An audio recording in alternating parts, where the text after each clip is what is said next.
Imagine stepping into a time machine. You're traveling back 25,000 years. The dial spins backwards through human history, past the pyramids, past the first cities, past the invention of farming. You're going back to when your ancestors faced Earth's greatest challenge. When you open your eyes, you're standing in what will one day be called France. But this France looks nothing like the country you know. There are no rolling vineyards, no charming villages, no Eiffel Tower. Instead, you see a world that would make Antarctica look tropical. The wind hits you like a frozen sledgehammer. It's -40 degrees. Ice crystals slice through the air like tiny glass knives. Your breath freezes instantly into white clouds. Snow stretches endlessly in every direction. This is Earth during the last ice age, and it's about to teach you the most incredible survival story ever told. But wait, something moves in the distance. You squint through the blowing snow and see something impossible. People, not just surviving, but thriving.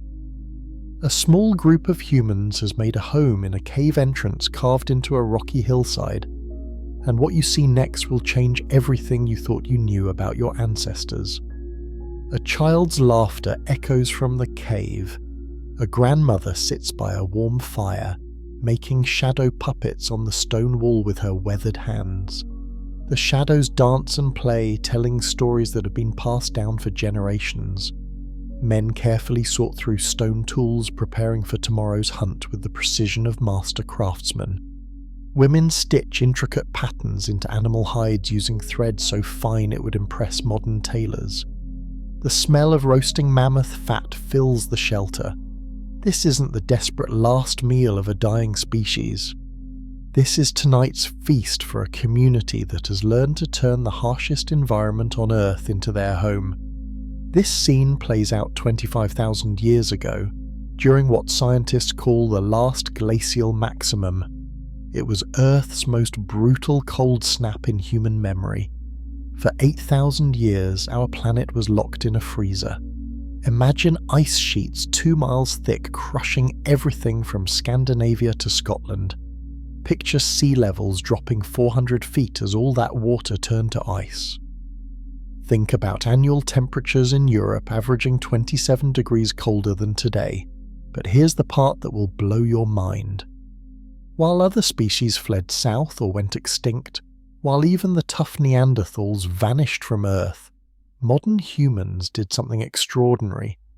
We didn't just survive the Ice Age, we conquered it. The numbers are staggering and will make you appreciate your ancestors in a whole new way. While saber-toothed cats froze in their dens, humans were building houses from mammoth bones. While woolly rhinos struggled to find food, humans were creating art masterpieces by firelight. While giant cave bears went extinct, humans were developing technologies that wouldn't be reinvented for thousands of years.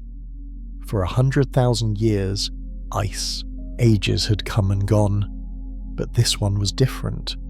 Starting around 33,000 years ago, temperatures didn't just drop, they crashed like a broken elevator. The world became an alien planet, and the door to warmth slammed shut for the next 8,000 years. Scientists today study this period with amazement. They call it the last glacial maximum because it was the maximum extent of glacial ice in recent history. But our ancestors called it something else. They called it home. Think about this for a moment. Your direct ancestors survived conditions that would kill a modern human in hours. They didn't have central heating, grocery stores, or weather forecasts. They had stone tools, animal hides, and something far more powerful than any modern technology. They had each other, and they had knowledge passed down through countless generations of survivors. In caves across Europe and Asia, archaeologists today find evidence that challenges everything we thought we knew about prehistoric life. These aren't the huddled skeletons of starvation victims that we might expect. Instead, they find remains of complex communities that were anything but primitive. At a site called Dolní Věstonice, in what is now the Czech Republic, researchers uncovered ceramic figurines created 26,000 years ago, art made when survival supposedly consumed every waking moment. In Russia, they find houses built from hundreds of mammoth bones, arranged with architectural precision that would challenge modern builders. These weren't desperate shelters thrown together in panic. These were engineered buildings designed to last. The popular image of the caveman dragging his knuckles through the snow while grunting at his family is pure fiction. These were engineers who created the world's first weatherproof clothing. They were artists who painted masterpieces that still take your breath away today. They were traders who moved precious materials thousands of miles across frozen landscapes. They were survivors of an apocalypse that lasted longer than all of recorded human history. And the most incredible part, they didn't just survive, they thrived. If you enjoy learning about these amazing survival stories, make sure to subscribe and hit that notification bell. We're just getting started on this incredible journey through human history, and you won't want to miss what's coming next. At a place called Sungir in Russia, archaeologists made a discovery that stops them in their tracks every time. They found an elderly man buried 34,000 years ago. His grave contains 3,000 mammoth ivory beads. Each bead required hours to create by hand. The clothing reconstructed from the bead patterns would have taken 2,500 hours to make. That's more than a year of full-time work. This wasn't subsistence living. This was sophistication that rivals anything we see today. This was a community with enough surplus time and resources to spend months creating beautiful burial clothes for their loved ones. But why should you care about people who lived so long ago? Because the Ice Age shaped every part of who we are today. Every trait that makes us human, from our creativity to our cooperation, from our problem-solving abilities to our capacity for love, was forged in temperatures that would kill an unprepared modern human in hours. This is their story. It's the greatest survival tale never properly told. It's about ordinary people who did extraordinary things when the world ended around them. It's about humans who looked at an impossible situation and said, "We'll find a way. Welcome to hell frozen over. Welcome to humanity's finest hour." And in the next chapter we'll discover exactly what happened when Earth transformed into an alien world, and how your ancestors adapted to changes so dramatic they make modern climate change look gentle by comparison. But first, let me ask you this controversial question that scientists are still debating today. What if the Ice Age didn't make humans stronger? What if it actually made us weaker? What if the comfortable life we live today has cost us abilities our ancestors took for granted? Keep listening, because the answer might surprise you. Chapter 2. When Earth became an alien planet. Imagine waking up tomorrow morning and discovering that your entire world has changed overnight. Not gradually over years or decades, but literally overnight. The familiar landscape you've known your whole life is gone, replaced by something so alien it might as well be Mars. This sounds like science fiction, but it actually happened to your ancestors. And it didn't happen once. It happened repeatedly over thousands of years as Earth's climate system went completely haywire. The story begins 12 to 900 years ago, with an event so dramatic that scientists are still arguing about what caused it. The world had been warming up for several thousand years. The great ice sheets were finally retreating. Forests were creeping north across Europe like a green tide. Humans were spreading into new territories, following the warmth like flowers following the sun. Your ancestors had every reason to believe the worst was over. The ice was melting, game animals were returning, plant foods were becoming more abundant. After tens of thousands of years of brutal cold, it seemed like Earth was finally becoming livable again. Then, in perhaps as little as a single human generation, winter returned with a vengeance that no one saw coming. Scientists call this event the Younger Dryas, named after a small Arctic flower that suddenly started growing across Europe again. But for the humans who lived through it, it must have felt like the end of the world. The numbers are almost impossible to believe. In Greenland, temperatures plummeted 27 degrees Fahrenheit in just a few decades. That's like New York City suddenly developing the climate of northern Alaska, not over centuries, but within a single human lifetime. Ice cores drilled from Greenland. Glaciers tell us this climate disaster happened in two terrifying stages. First came an initial temperature drop of 9 degrees in just a few years. People who had lived their entire lives in gradually warming conditions suddenly found themselves facing winters they'd never experienced. But that was just the beginning. The second stage brought another 18-degree temperature drop. Imagine explaining to your children that the warm summers they remembered from just a few years ago would never come again.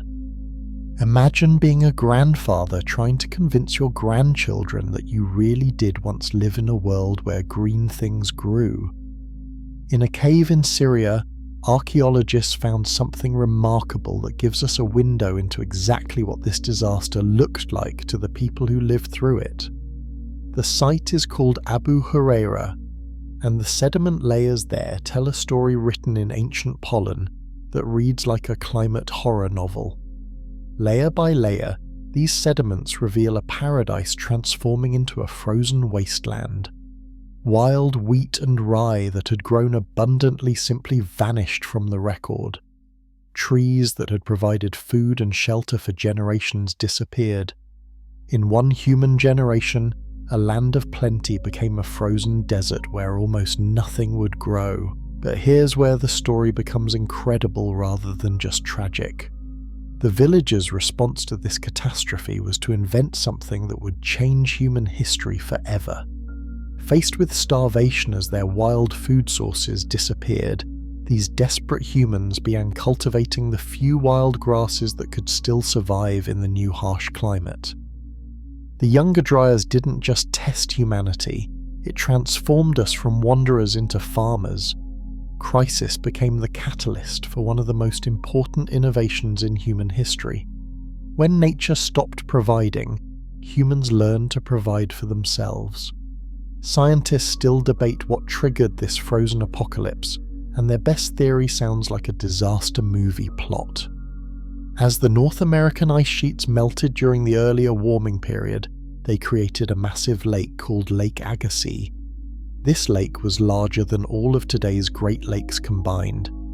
It contained more fresh water than anything we can imagine today. When an ice dam holding back this enormous lake finally burst, it released a flood of biblical proportions. Fresh water equivalent to all the world's rivers multiplied by 100 poured into the North Atlantic Ocean in a matter of months or even weeks. This massive injection of fresh water did something that the people of the time couldn't have understood. It shut down the ocean currents that bring warmth from the tropics to northern regions. The entire climate system crashed like a computer hitting a fatal error. Within years, maybe even months, the global conveyor belt of heat that keeps our planet warm simply stopped working. If you're finding this story as fascinating as I am, please take a moment to hit that like button. It really helps the channel, and we've got so much more incredible history to explore together. The Younger Dryas lasted 300 years. To put that in perspective, that's longer than the time between the fall of the Roman Empire and the Renaissance. It's longer than the entire history of the United States. Entire cultures rose and fell within this single cold snap. In North America, the effect was devastating. The Clovis culture, famous for their beautifully crafted spear points and their sophisticated hunting techniques, completely vanished from the archaeological record. One century, they're everywhere from Alaska to Mexico. Their distinctive tools found at hundreds of sites. The next century, they're gone as if someone had erased them from history. But even in this disaster, human ingenuity shone through. In the place of the vanished Clovis culture, new and diverse cultures emerged. The Folsom people developed even finer projectile points than their predecessors. Coastal peoples turned to the sea for resources. The crisis that killed the mammoths and devastated the landscape birthed a dozen new ways of being human. The Younger Dryas teaches us something profound about climate change that we are only beginning to understand today. Climate doesn't change gradually like a dimmer switch being slowly turned down. Climate change is like a light switch. It's either on or off, and when it flips fast. Our ancestors survived temperature swings that make our current concerns about global warming look subtle by comparison. A 27-degree temperature drop in a few decades makes our current 2-degree warming trend seem almost gentle. Yet somehow, some way, humans not only survived but adapted and evolved. But here's the controversial question that scientists are still debating. Did the Younger Dryas actually make humans stronger, or did it nearly destroy us? Some researchers argue that this climate disaster killed off most human populations and that we barely squeaked through as a species. Others believe it was the challenge that forced us to develop agriculture, art, and complex societies. What do you think? Was this climate catastrophe the best thing that ever happened to humanity, or the worst? Leave your thoughts in the comments below, because this debate is far from settled. Each crisis our ancestors faced forced incredible innovation. Each catastrophe created new opportunities. The ice came in a day, but humans adapted in a generation. And speaking of adaptation, wait until you hear about the single invention that made human survival in the Ice Age possible. It's something so simple you probably have several in your house right now, but 50,000 years ago, it was the difference between life and death. That incredible story is coming up next, and it involves a tool so evolutionary that without it, you literally wouldn't exist today.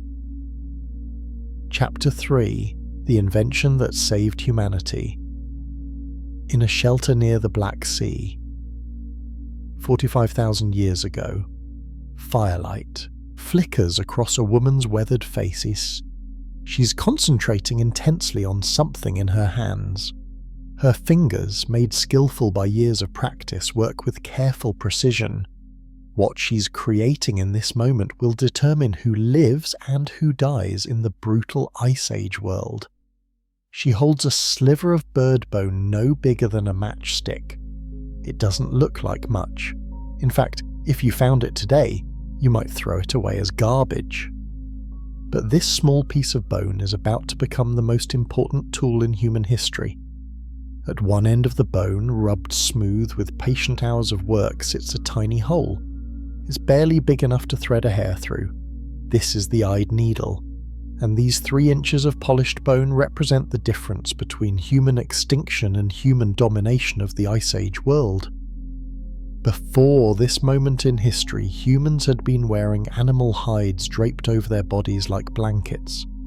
These crude coverings worked fine in mild weather, but they were absolutely deadly in deep cold. Wind sliced through the gaps where the hides didn't quite meet. Snow crept in through loose seams. Body heat escaped like steam from a broken kettle. In temperatures of -40 degrees, a person wearing traditional draped hides had maybe an hour before hypothermia set in. But watch what happens next in our firelit shelter.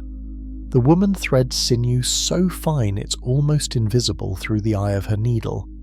The sinew is made from animal tendons, processed and split until it's thinner than modern dental floss but stronger than steel wire. With practiced movements that have been perfected over years of daily use, she pierces 2 pieces of reindeer hide. Drawing them together, she creates a seam so tight it's completely waterproof. What emerges from her skilled hands isn't just clothing, it's engineering that would impress modern outdoor gear companies. Dr. Ian Gilligan from the University of Sydney has spent years studying the impact of sewing technology on human survival. His conclusion is blunt and shocking. Without the needle, humans simply could not have survived north of the 45th parallel during the Ice Age. That 45th parallel runs through what is now Portland, Oregon. Everything north of that line, which includes half the inhabited world today, would have been completely off limits to humans without this simple tool. The archaeological evidence for the importance of needles is stunning and appears at sites across the world. At Denisova Cave in Siberia, needles dating back 50,000 years emerge from ancient sediment layers like time capsules. Each one represents thousands of hours of accumulated knowledge passed down through generations. Which animal bones work best for needle making? How do you shape the eye without breaking the delicate bone? What angle creates the strongest point that won't snap under pressure?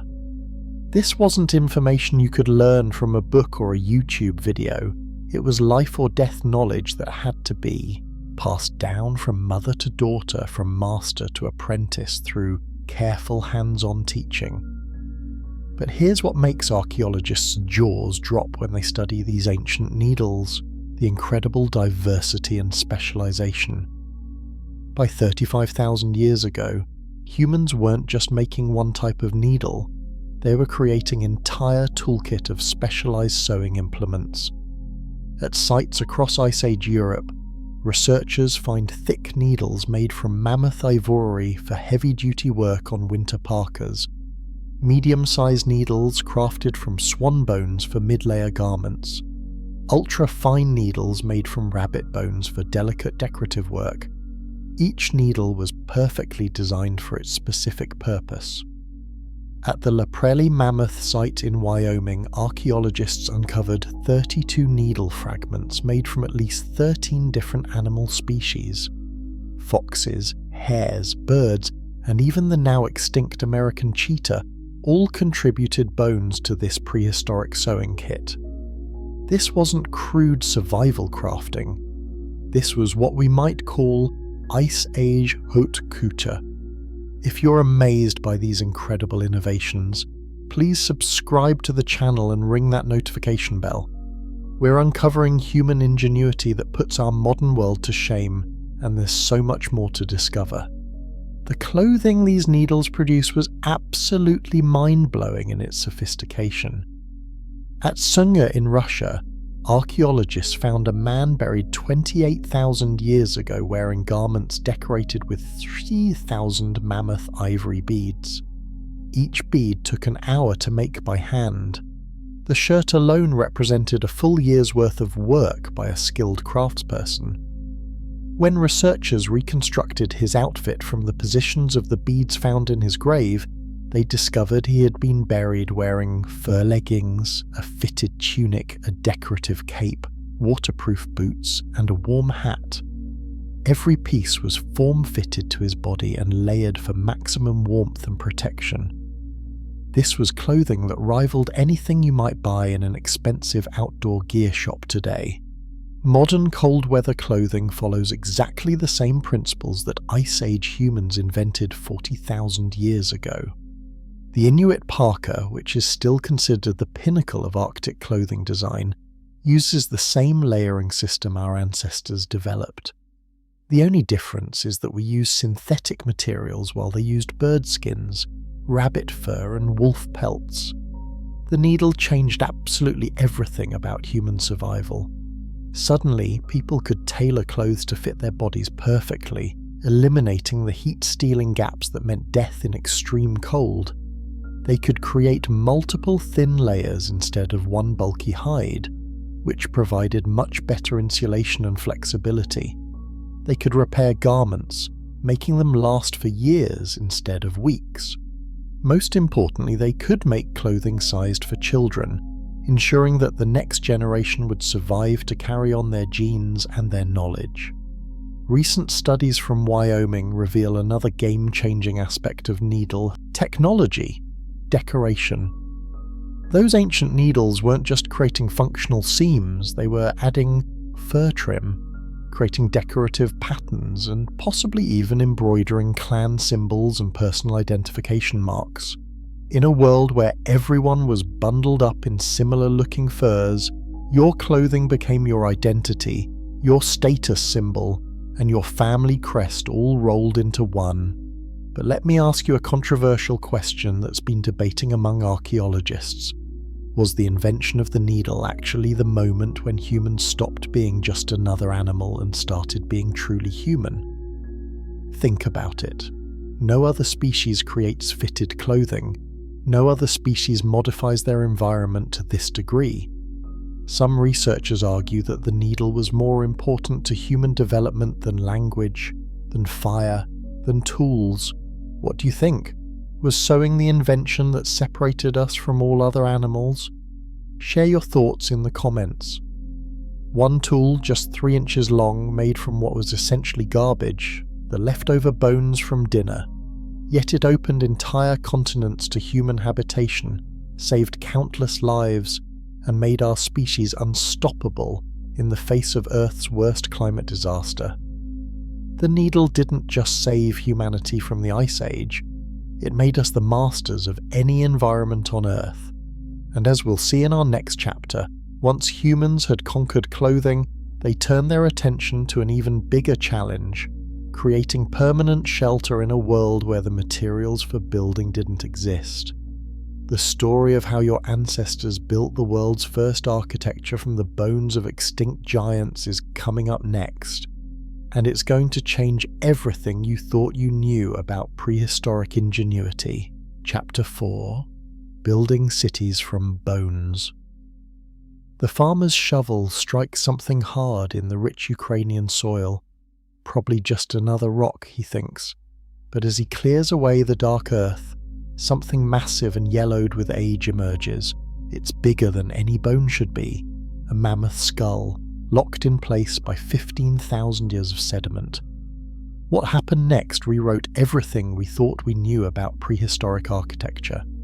By 1965, archaeologists excavating at a site called Mezhyrich had uncovered not random bones scattered by ancient floods, but something that shouldn't exist: architecture. 4 complete structures built from the remains of at least 49 mammoths. These weren't crude shelters thrown together in desperation. They were engineered buildings that would challenge modern architects working with conventional materials. Let me paint you a picture of what these incredible structures looked like. The main building measured 16 feet across, about the size of a modern living room. But the foundation wasn't made of concrete or stone. It was made of mammoth skulls, each weighing over 100 pounds, carefully interlocked with massive jawbones, like puzzle pieces designed by giants. The walls rose up from this, foundation using shoulder blades and pelvic bones stacked like enormous shingles. Long bones formed arcing supports that distributed weight like the ribs of a cathedral. Curved tusks, some over 10 feet long, were driven deep into the frozen ground to anchor the entire structure against howling Arctic winds. This is engineering that requires sophisticated mathematical understanding. Dr. Olga Sofer, who spent decades studying these incredible sites, calculated the numbers that will blow your mind. Each house used 20 tons of bone material. That's 40,000 pounds of construction material that had to be collected, transported, and precisely placed in a world without wheels, pulleys, or draft animals. But here's what makes archaeologists' minds reel when they study these sites. The bones show extensive weathering patterns. These weren't fresh kills from recent hunts. The ancient builders were scavenging skeletal remains from natural death sites, sometimes located miles away from the construction sites. Think about the planning this required. Someone had to scout the landscape, locate mammoth graveyards, evaluate the condition of different bones, and then organize expeditions to collect specific bones for specific architectural purposes. Skulls were selected for foundations because of their strength and stability. Shoulder blades were chosen for walls because of their flat surfaces. Femurs became rafters because of their length and strength. This wasn't desperate survival architecture thrown together by people who didn't know any better. This was planned, purposeful construction that required engineering knowledge we're only beginning to appreciate. The construction techniques these ancient builders developed defy belief. At a site called Udinovo, archaeologists discovered that the builders had created interlocking joints between bones, fitting them together like prehistoric Lincoln logs. Some tusks showed evidence of being heated and carefully bent into specific curves, a technique requiring precise temperature control and an understanding of how heat affects ivory. Certain bones showed evidence of drilling and lashing, indicating that these builders understood load distribution, wind resistance and thermal dynamics in ways that would impress modern structural engineers. If you're as amazed by this prehistoric engineering as I am, please take a second to hit that like button. These discoveries are rewriting human history, and there's so much more incredible innovation to explore. Inside these mammoth bone houses, the sophistication continued in ways that reveal just how advanced these communities were. Clear activity zones emerged from the archaeological evidence, showing that these weren't just shelters but carefully organized living spaces. Sleeping areas were lined with thick layers of Arctic fox fur, the warmest, most luxurious bedding available in the Ice Age world. Work areas were positioned near natural light sources to maximize visibility for detailed crafting.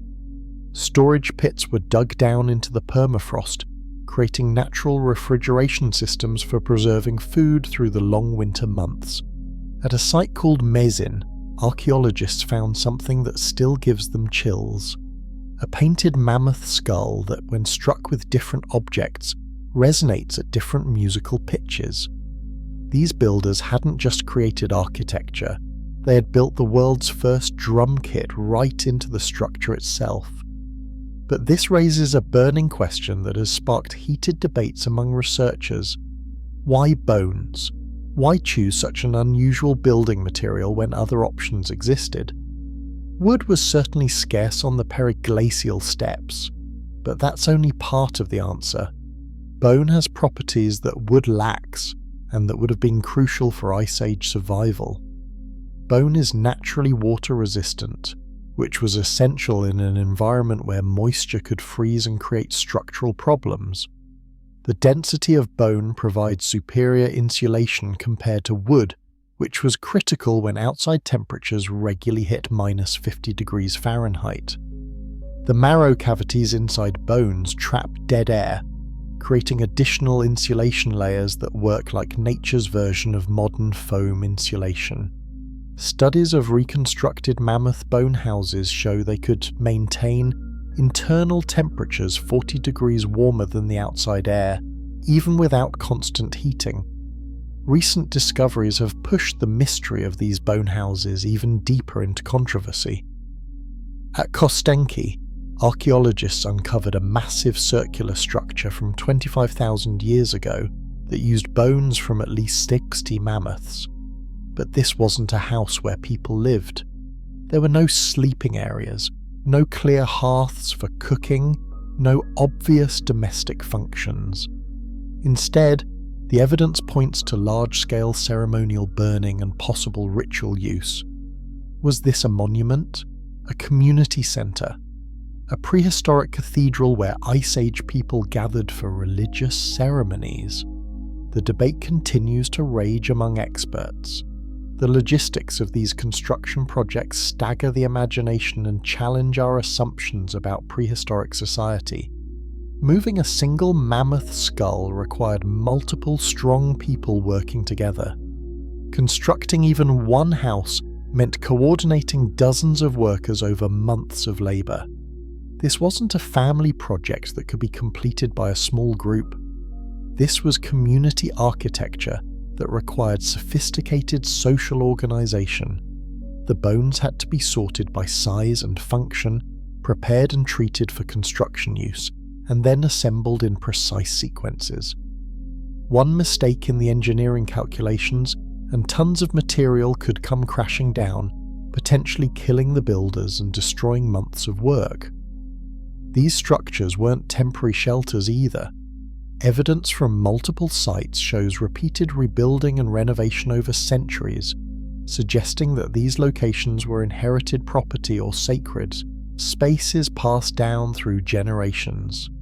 Imagine architectural traditions maintained for longer than the entire history of European civilization, with each family adding their own modifications while preserving the core design principles. But perhaps most intriguingly, let me pose this controversial question. What if these mammoth bone houses weren't just practical shelters? What if they were statements of human dominance over the Ice Age world? Think about the symbolism. You're not just wearing the fur of the mammoth, you're living inside its skeleton. You're sleeping within the ribs of the beast that symbolized the power and danger of the Ice Age world. This wasn't just architecture. This was a declaration that humans had conquered the mammoth so completely that we could dwell within its very bones. What do you think? Were these practical buildings or powerful symbols? Share your thoughts in the comments, because this debate touches on fundamental questions about what it means to be human. Modern architects today study these 1,000-year-old structures for insights into sustainable design and construction techniques. No metal tools, no concrete, no industrial machinery. Yet our ancestors created buildings that survived longer than any modern structure, using nothing but stone tools, clever planning, and human determination. In the next chapter, we'll explore another technology that was absolutely crucial for survival in these bone houses: the mastery of fire in a world where fuel was precious and failure meant death. The story of how Ice Age humans became the ultimate fire masters is coming up next, and it involves innovations that will make you question everything you think you know about primitive technology. Chapter 5: Masters of Ice Age Fire. In the depths of the Kostenki site in Ukraine, archaeologist William Murphy carefully brushes away 23,000 years of accumulated sediment. What emerges from the ancient layers will challenge everything we thought we knew about fire technology in the Ice Age. 3 distinct hearths appear, each one telling a different story about human mastery over flame. Each hearth shows evidence of burning at temperatures reaching 100 degrees Fahrenheit, as hot as a modern industrial furnace. But here's the mystery that has kept researchers awake at night for decades. During the last glacial maximum, when Earth was locked in its deepest freeze, archaeological evidence of fire almost completely vanishes from the record. How do you survive minus 50-degree temperatures without fire? The answer reveals human ingenuity that borders on the impossible, and shows us capabilities we've lost in our modern world. At Kostenki, microscopic analysis revealed that these weren't random cooking fires tended by people who barely understood what they were doing. Each hearth served a completely different, highly specialized purpose that required deep technical knowledge. The large hearth was designed for communal heating and cooking, with carefully constructed airflow patterns that maximized heat distribution while minimizing smoke production. The medium-sized hearth was used for tool production, maintaining exact temperatures needed for heat-treating flint, a process that requires the same precision modern metallurgists use when tempering steel. The smallest hearth was reserved for specialized craft work, providing the precise, controllable heat needed for delicate operations like shaping bone needles or creating decorative inlays. These people understood fire, like modern industrial chemists understand chemical reactions. They knew exactly how to build different types of fires for different purposes, how to control temperature and airflow, and how to maximize efficiency while minimizing fuel consumption. But the real innovations lay in fuel technology, and this is where Ice Age humans showed genius that puts our wasteful modern society to shame. Wood was incredibly precious on the mammoth steppes, just a few scattered dwarf willows and some Arctic birch. Burning all available wood would have meant certain death, so our ancestors had to innovate or die. They developed bone fires, fat lamps, and dung furnaces. Each fuel source required completely different techniques, different fire structures, and different safety knowledge. Archaeological evidence shows they mastered them all. Archaeologist Alexander Pryor made a discovery at Kostenki that sent shockwaves through the scientific community. Burned bone fragments revealed combustion temperatures exceeding 200 degrees Fahrenheit. You absolutely cannot achieve temperatures that high by simply tossing bones onto a regular campfire. This requires forced air systems, prehistoric bellows that created blast furnace conditions. It requires specific bone preparation techniques where marrow is rendered at exact temperatures to create fuel that actually burns hotter and cleaner than wood. Ice Age humans had figured out advanced combustion science that we didn't officially discover until the Industrial Revolution. The fat lamp revolution completely changed the game for Arctic survival. Picture a hollowed-out stone bowl filled with rendered seal blubber or mammoth fat, with a wick made from carefully prepared moss. Simple ingredients, but world-changing results that meant the difference between life and death in the permanent Arctic darkness. These lamps burned steadily for days without refueling. They produced no smoke that could attract dangerous predators or enemy groups. They provided both heat and light in a portable package that could be carried anywhere. In the permanent darkness of Arctic winter, when the sun didn't rise for months at a time, these weren't luxury items. They were absolute lifelines. At a site called Dolny Vestornice, dating to 26,000 years ago, someone made a discovery that would change fire technology forever. Ceramic heating elements. Not pottery for carrying water or storing food, but specialized ceramic objects designed specifically for storing and radiating heat. These ceramic heat batteries were fired at precise temperatures that reveal incredible technical control. Hours after the fire had died down to cold ashes, these ceramic elements would still be radiating enough warmth to keep people alive through the frigid night. But here's the controversial question that's been dividing archaeologists for decades. Why does fire evidence almost disappear during the coldest periods of the Ice Age? You'd expect to find more fire remains when people needed heat the most, not less. Dr. Vera Eiseller from the University of Alaska has proposed something radical that challenges our basic assumptions about prehistoric life. She argues that Ice Age humans didn't need as much fire during the coldest periods because they had engineered their way around the problem. If you're fascinated by these incredible innovations, please subscribe and hit that notification bell. We're uncovering technologies that make our modern world look primitive by comparison. Think about it. Super-insulated mammoth bone houses that could maintain livable temperatures with minimal heating. Clothing so efficient that body heat alone was enough to prevent hypothermia. Underground storage systems that use the permafrost itself as a natural refrigeration and heating system. In properly designed shelters with 20 or 30 people packed together, body heat alone could maintain survivable temperatures even in the worst conditions. It's like a prehistoric district heating system where the human body was the furnace. The archaeological evidence supports this revolutionary theory. At sites from the last glacial maximum, researchers find different adaptations that show incredible efficiency. Smaller, more efficient hearths that produced maximum heat from minimum fuel.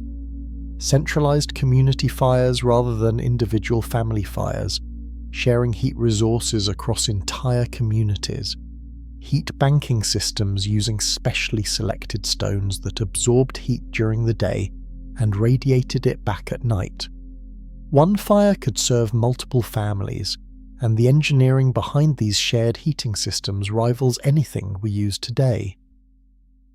The most ingenious discovery comes from sites in Siberia, where archaeologists found fire-cracked rocks arranged in very specific patterns that reveal a technique completely lost to modern humans: hot stone cooking. Large stones were heated in fires until they glowed red hot, then carefully transported using wooden tongs to hide-lined pits filled with water and food.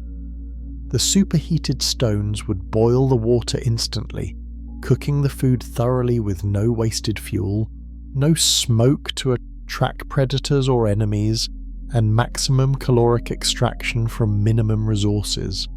This wasn't just efficient cooking, it was invisible cooking that allowed humans to prepare hot meals without revealing their location to the dangerous predators and competing human groups that shared the Ice Age landscape. Children learned fire-making skills before they could properly walk. At multiple sites across Europe and Asia, archaeologists have found miniature fire-making kits buried with children, tiny striker sets, practice tinder bundles, and child-sized tools for fire maintenance. The skills that meant the difference between life and death were taught from absolute infancy. But perhaps the most profound innovation was psychological rather than technical. Fire wasn't just about warmth and cooking, it was about community, culture, and what made us human. The hearth became humanity's first social network. Around the fire, stories were told that preserved crucial survival information. Knowledge was shared that could mean the difference between a successful hunt and starvation. Bonds were forged between individuals that created the cooperation necessary for group survival. In a world where darkness lasted for months at a time, fire created an artificial day where human culture could flourish, where children could learn, where innovation could happen, and where the social connections that define humanity could be maintained. Modern survival experts who train Navy SEALs and Arctic researchers marvel at these ancient techniques. Military personnel carry multiple backup fire-starting systems and still sometimes fail to make fire in extreme conditions. Our Ice Age ancestors did it with just rocks, fungi, and animal fat, every single day for thousands of years, without failure. Because failure wasn't just uncomfortable, failure meant extinction. But fire technology was just one part of the survival equation. In our next chapter, we'll explore something even more crucial to Ice Age survival: the psychology of cooperation that allowed small groups of humans to function as unified survival machines. The story of how your ancestors developed the social technologies that made them unstoppable is coming up next, and it reveals insights about human nature that are still controversial today. Chapter 6: The Psychology of Prehistoric Cooperation. The footprints in Willandra Lakes, Australia, tell a 20,000-year-old story that will change how you think about human nature. A group walking together across what was then a muddy lakeside: adults, teenagers, children. One set of prints shows someone running, probably chasing wounded prey or fleeing from danger. Another person walks with a pronounced limp, clearly injured, but someone else's footprints show they're walking right beside the injured person, helping them along. This wasn't just a hunting party, this was a family. And in a world where temperatures could kill you in hours, where massive predators hunted in coordinated packs, where a broken ankle could mean certain death, humans had discovered the ultimate survival technology: each other. The basic unit of Ice Age survival wasn't the individual hero we see in movies. It was the band, typically 25 to 30, people bound together by kinship, mutual dependence, and an unbreakable trust that their lives literally depended on. Lose your band and you lost your life. It was that simple and that absolute. Modern hunter-gatherer societies give us incredible windows into how these Ice Age bands actually functioned. And what we discover challenges everything our competitive modern culture assumes about human organization and leadership. The Jiu-Huansi people of the Kalahari Desert still live in bands that are remarkably similar to what our Ice Age ancestors would have known. They have no chiefs, no formal leaders, no police, no courts, no government bureaucracy. Yet somehow they make decisions that affect the entire group, resolve conflicts without violence, and maintain social order across generations. How does a group of 30 strong-willed, independent people function without someone in charge telling everyone what to do? The answer reveals psychological and social technologies so sophisticated that modern corporations pay millions of dollars to consultants trying to recreate them. Ice Age bands operated on principles so effective they sustained humanity for 95% of our species' existence. These weren't primitive people who didn't know any better. These were highly intelligent humans who had developed social systems that actually worked better than many of our modern institutions. The first principle was radical sharing, and the archaeological evidence for this is overwhelming. At a site called Pinsevent in France, archaeologists were able to map exactly where reindeer carcasses were butchered 12,000 years ago. The distribution pattern tells an incredible story about human nature. The meat wasn't kept by whoever made the kill. It was distributed evenly across all the hearths in the camp, reaching every family group regardless of whether they had participated in the hunt. No family hoarded food while others went hungry. Everyone ate or no one ate. This wasn't communist ideology imposed by some political system. This was survival mathematics that meant the difference between group extinction and group survival. A single hunter's success was completely random. You might get lucky one day and come back empty-handed for the next 2 weeks. But when everyone shared their success, the group's survival rate became almost certain. The math is brutal but clear. In Arctic conditions, a lone hunter has maybe a 1 in 20 chance of daily hunting success. But a band that shares resources has a 19 in 20 chance that someone will be successful every day. Cooperation wasn't a nice ethical choice, it was a mathematical necessity. The second principle was flexible leadership, and this is where Ice Age social organization becomes really fascinating. Among traditional Inuit groups studied before they were changed by contact with modern civilization, leadership shifted depending on the situation and the challenge facing the group. The best tracker led during huntings, expeditions, but only during those expeditions. The most skilled seamstress organised clothing production when winter gear needed to be made. The elder with the deepest geographic memory guided the group during seasonal migrations. Authority was situational and temporary, not permanent and hierarchical. This is incredibly sophisticated political organisation that requires every individual to suppress their ego for the benefit of the group. It requires recognising that different people have different strengths and that leadership should flow to whoever is best equipped to handle each specific challenge. Dr. Christopher Boehm, who has studied egalitarian societies around the world, puts it bluntly: this kind of flexible cooperation requires psychological abilities that very few modern humans can master. It's actually much harder than following orders from a permanent boss. The archaeological evidence from Ice Age sites supports this model of flexible egalitarian organisation. Burial sites from the Gravettian period, dating between 30,000 and 20,000 years ago, show remarkably equal treatment of individuals regardless of age or sex. There are no kings' tombs filled with treasure, while others are buried with nothing. There are no signs of extreme wealth inequality or hereditary social classes.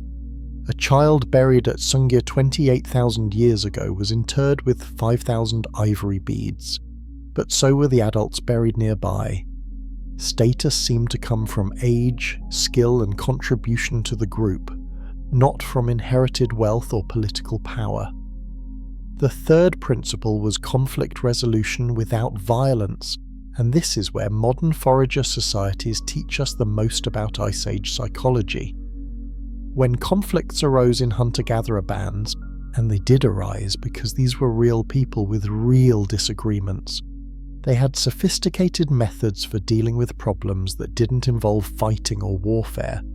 Mockery and humour were used to deflate the egos of people who were being selfish or antisocial. Storytelling sessions would include subtle criticisms of behaviour that was threatening group harmony. Group pressure through silence and social exclusion could be applied to individuals who weren't cooperating. If these gentler methods failed, the ultimate sanction wasn't violence or punishment. It was group fission. The band would split apart, allowing people with irreconcilable differences to form separate groups.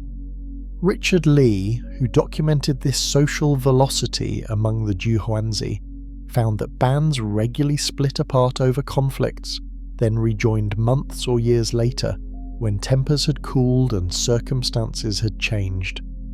This flexibility prevented the build-up of long-term resentments that could tear communities apart permanently. If you're amazed by these sophisticated social technologies, please take a moment to subscribe and hit that like button. These psychological insights are more relevant today than ever, and we're just getting started. But here's what's most remarkable about Ice Age band society. It included everyone. At Shanida Cave in Iraq, archaeologists found the remains of a Neanderthal who had survived multiple severe injuries that left him partially blind, missing his right arm, and walking with a severe limp. He lived for years after sustaining these disabilities. Someone fed him, someone protected him. The band carried him along instead of abandoning him to die. At Kafze Cave in Israel, a child with severe developmental disabilities was buried with elaborate care 100,000 years ago. Red ochre, shells, deer antlers, the same treatment given to every other member of the community. These weren't societies that practiced survival of the fittest by abandoning anyone who couldn't contribute. They were inclusive communities that found ways to incorporate everyone. This raises a controversial question that anthropologists are still debating. Were Ice Age humans actually more moral and ethical than modern humans? Did we lose something essential about human decency when we developed complex civilizations? What do you think? Are we more moral now, or were our ancestors better people than we are? Leave your thoughts in the comments, because this question touches on fundamental issues about human nature and what kind of society we want to build for the future. The emotional technologies were just as crucial as the physical ones. Laughter around evening fires that bonded groups together and relieved the psychological stress of constant survival pressure. Songs that preserved crucial information while strengthening group identity. Stories that encoded survival knowledge while providing entertainment during the long, dark winter months.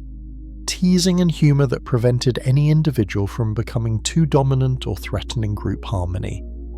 Grief rituals that helped communities process loss and trauma while maintaining their emotional health. Without these psychological technologies, bands would have fragmented under the enormous stress of Ice Age survival. Dr. Sarah Hurdy, who studies the evolution of human cooperation, makes a stunning observation. Ice Age survival required levels of emotional intelligence that most modern humans never develop. These people were emotional athletes who had to read micro-expressions, manage jealousy, build trust, and maintain group harmony under conditions that would break most of us. The magic number appears consistently across cultures and throughout human history, 25 to 30 people, large enough for genetic diversity and specialization of skills, small enough for everyone to know everyone else intimately, split into family groups for daily life, but functioning as a single coordinated unit when survival depended on cooperation. This wasn't coincidence, It was optimization refined over tens of thousands of years of natural selection. Groups that were too small couldn't handle major challenges. Groups that were too large couldn't maintain the trust and cooperation necessary for survival. Neuroscientist Robin Dunbar discovered that modern humans can maintain meaningful relationships with about 50 people, Dunbar's number. But we can only maintain deep, trusting relationships with 15 to 30 people. That's not a limitation of our psychology. It's an Ice Age feature that's still wired into our brains. We're still programmed for band society, which explains why many people feel isolated and disconnected in our modern world of anonymous cities and digital relationships. When climate catastrophes struck and resources disappeared, when predators threatened and territories became uninhabitable, individual heroics didn't save humanity. Collective competence did. Bands survived through something that seems almost magical to our competitive, individualistic modern culture.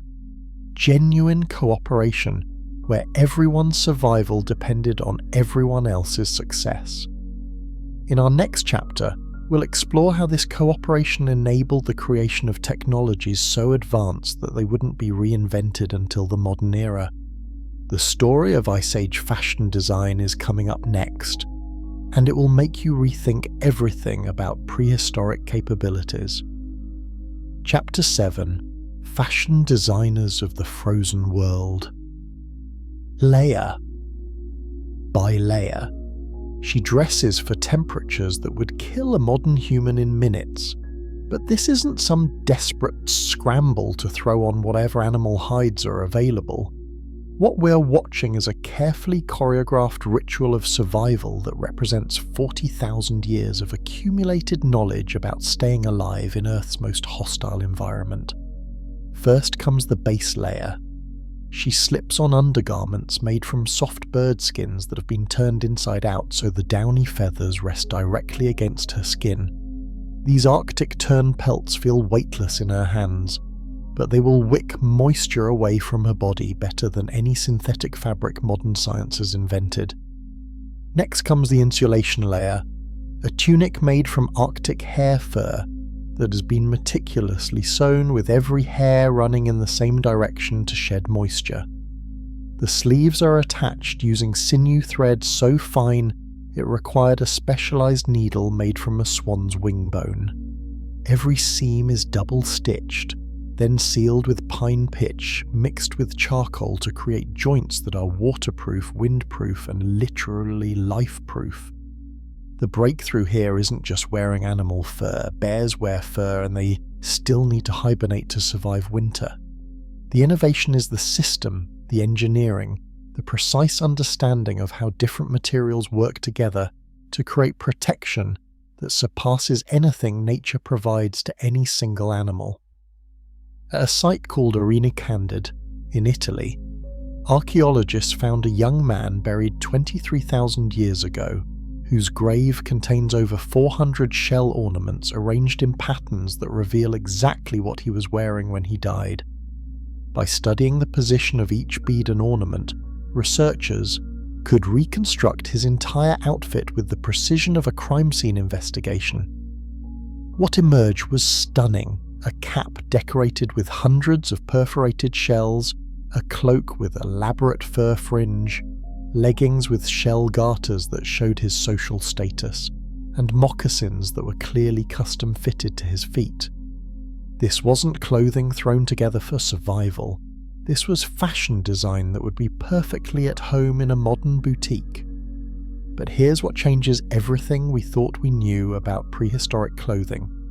The specialized functions of different furs that reveal Ice Age humans understood insulation science at a molecular level. Reindeer fur formed the primary layer of winter garments, and there's a scientific reason why. Each individual reindeer hair is hollow, filled with dead air spaces that work exactly like modern fiberglass insulation. A reindeer parka weighs only about 5 pounds, but provides better insulation than 20 pounds of wool. For the outer weather layer, these ancient fashion designers chose wolverine fur, and the choice reveals knowledge that modern Arctic explorers are still trying to match. Wolverine fur is hydrophobic. It actually repels water at a molecular level. More importantly, it doesn't accumulate frost from your breath, even in temperatures below -50 degrees. A wolf fur hood would ice up within hours, blocking your vision and creating dangerous weight that could snap your neck. Wolverine fur stays frost-free even in the worst conditions. Modern polar explorers still haven't found anything better than wolverine fur for Arctic hood trim, and they pay thousands of dollars for small pieces of it. The revelations keep coming as archaeologists study preserved clothing from permafrost sites. At several locations, they have discovered evidence of what can only be called selective breeding programs. Ice Age humans weren't just wearing random wild animal pelts. They were choosing animals with specific fur qualities and possibly even managing herds to produce better clothing materials. At Kostenki in Russia, 25,000-year-old tailoring reached levels that rival modern haute couture. Ivory needles so fine they're sharper than modern steel. Decorative fur trim cut in perfect geometric patterns that required mathematical precision to create.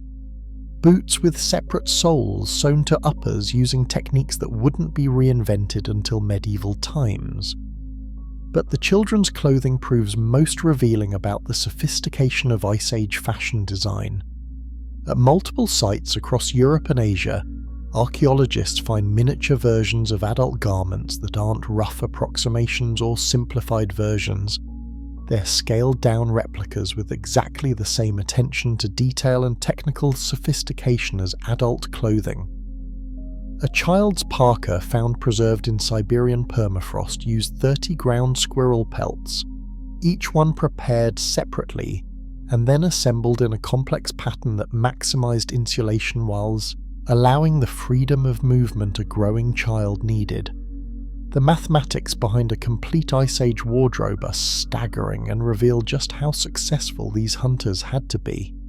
A winter outfit for one person required the pelts from 5 reindeer for the main garments, 50 to 100 ground squirrels for the insulating underlayers, 2 or 3 wolves for trim and decoration, 1 bear for sleeping robes, and countless smaller animals for accessories like mittens, hats, and boot liners.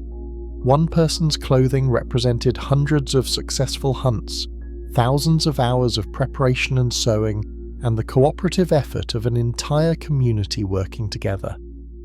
If you're as amazed by this prehistoric engineering as I am, please subscribe and hit that notification bell. We're discovering technologies that put our modern world to shame, and there's so much more incredible innovation ahead. But perhaps the most ingenious innovation in Ice Age clothing was biological rather than mechanical. These garments weren't just worn, they were lived in for months at a time. The innermost layers developed beneficial bacteria colonies that helped regulate temperature and prevent skin diseases. Like a sourdough starter that improves with age, these personal clothing ecosystems became customized microbiomes that protected their wearers in ways we're only beginning to understand. The clothing didn't just provide physical protection, it created a biological environment that supported human health in extreme conditions. Modern extreme weather clothing costs thousands of dollars and uses space-age materials developed by NASA and military research programs. Yet Ice Age humans achieved better results using nothing but stone tools, plant fibers, and animal parts. Their clothing didn't just protect against the elements, it regulated temperature automatically, managed moisture without any external power source, prevented infections naturally, and lasted for years with proper care. They weren't just dressing for survival, they were dressing for success in an environment that would kill an unprepared person in less than an hour. And success in the Ice Age meant that every single stitch, every choice of material, every construction technique had to be absolutely perfect. But clothing was just one part of the survival equation. In our next chapter, we'll explore one of the most controversial aspects of Ice Age life: the relationship between humans and the giant animals that dominated their world. The story of mammoth hunting is coming up next, and it's going to challenge everything you think you know about prehistoric hunting techniques. Chapter 8: The Great Mammoth. Mystery. Forget everything Hollywood has taught you about mammoth hunting. The movie scene, a massive bull mammoth, 9 tons of muscle and fury, charges across the frozen steppes while fur-clad hunters run alongside it, whooping and hurling spears at the beast as they try to drive it toward a cliff. This is pure fantasy that ignores the basic laws of physics and reveals a complete misunderstanding of how Ice Age hunting actually worked. Try throwing a spear hard enough to penetrate 4 inches of tough mammoth hide, then a layer of fat, and then reach the vital organs deep inside a 9-ton animal. Physics laughs at your puny human arms. The kinetic energy you can generate with human muscle power is absolutely nothing compared to what's needed to bring down a creature the size of a modern elephant. The reality of mammoth hunting was far more ingenious than anything Hollywood has imagined. UC Berkeley archaeologist Scott Byram recently shattered decades of assumptions about prehistoric hunting techniques with research that changes everything. Those famous Clovis points, the Ferrari of Stone Age weapons found across North America, weren't mounted on throwing spears at all. They were pikes planted firmly into the ground at precise angles, waiting. The kind of energy you can generate with a human arm is nothing like the kind of energy generated by a charging animal, explains Dr. June Sunseri. It's an order of magnitude different. We're talking about the difference between a firecracker and a stick of dynamite. Picture the scene as it actually happened. Ice Age hunters had studied mammoth behavior for generations, passing down knowledge about their movement patterns, their blind spots, their predictable responses to threats. They knew exactly how these massive animals would react under different circumstances. The hunters would position their pikes in a carefully chosen bottleneck, maybe a narrow valley between 2 rock outcrops, maybe a natural choke point along a mammoth migration route. The business end of each pike faced the oncoming beast at exactly the right angle, calculated through generations of accumulated knowledge about mammoth anatomy and behavior. Then came the most dangerous part. Someone had to become bait. The mammoth charges, 9 tons of momentum building to unstoppable force. But instead of hitting a human target, it meets an immovable spike driven deep into frozen ground. The animal's own massive weight drives the point deep into its body, deeper than any human could achieve by throwing or thrusting. It's Aikido with extinction-level consequences. The engineering behind these pike systems was absolutely exquisite. Clovis points weren't just sharp pieces of stone. They were hafted onto split wooden shafts using sinew thread and reinforced with pine pitch mixed with charcoal. The bases were ground smooth to prevent the shaft from splitting on impact. Some show impact fractures that are consistent only with the massive forces generated by a charging megafauna. But Clovis technology was just the beginning of an arms race between humans and giant animals that lasted thousands of years. At Schöningen in Germany, archaeologists uncovered 400,000-year-old wooden spears that completely rewrote the textbook on prehistoric hunting technology. These weren't crude pointed sticks thrown together by people who didn't know what they were doing.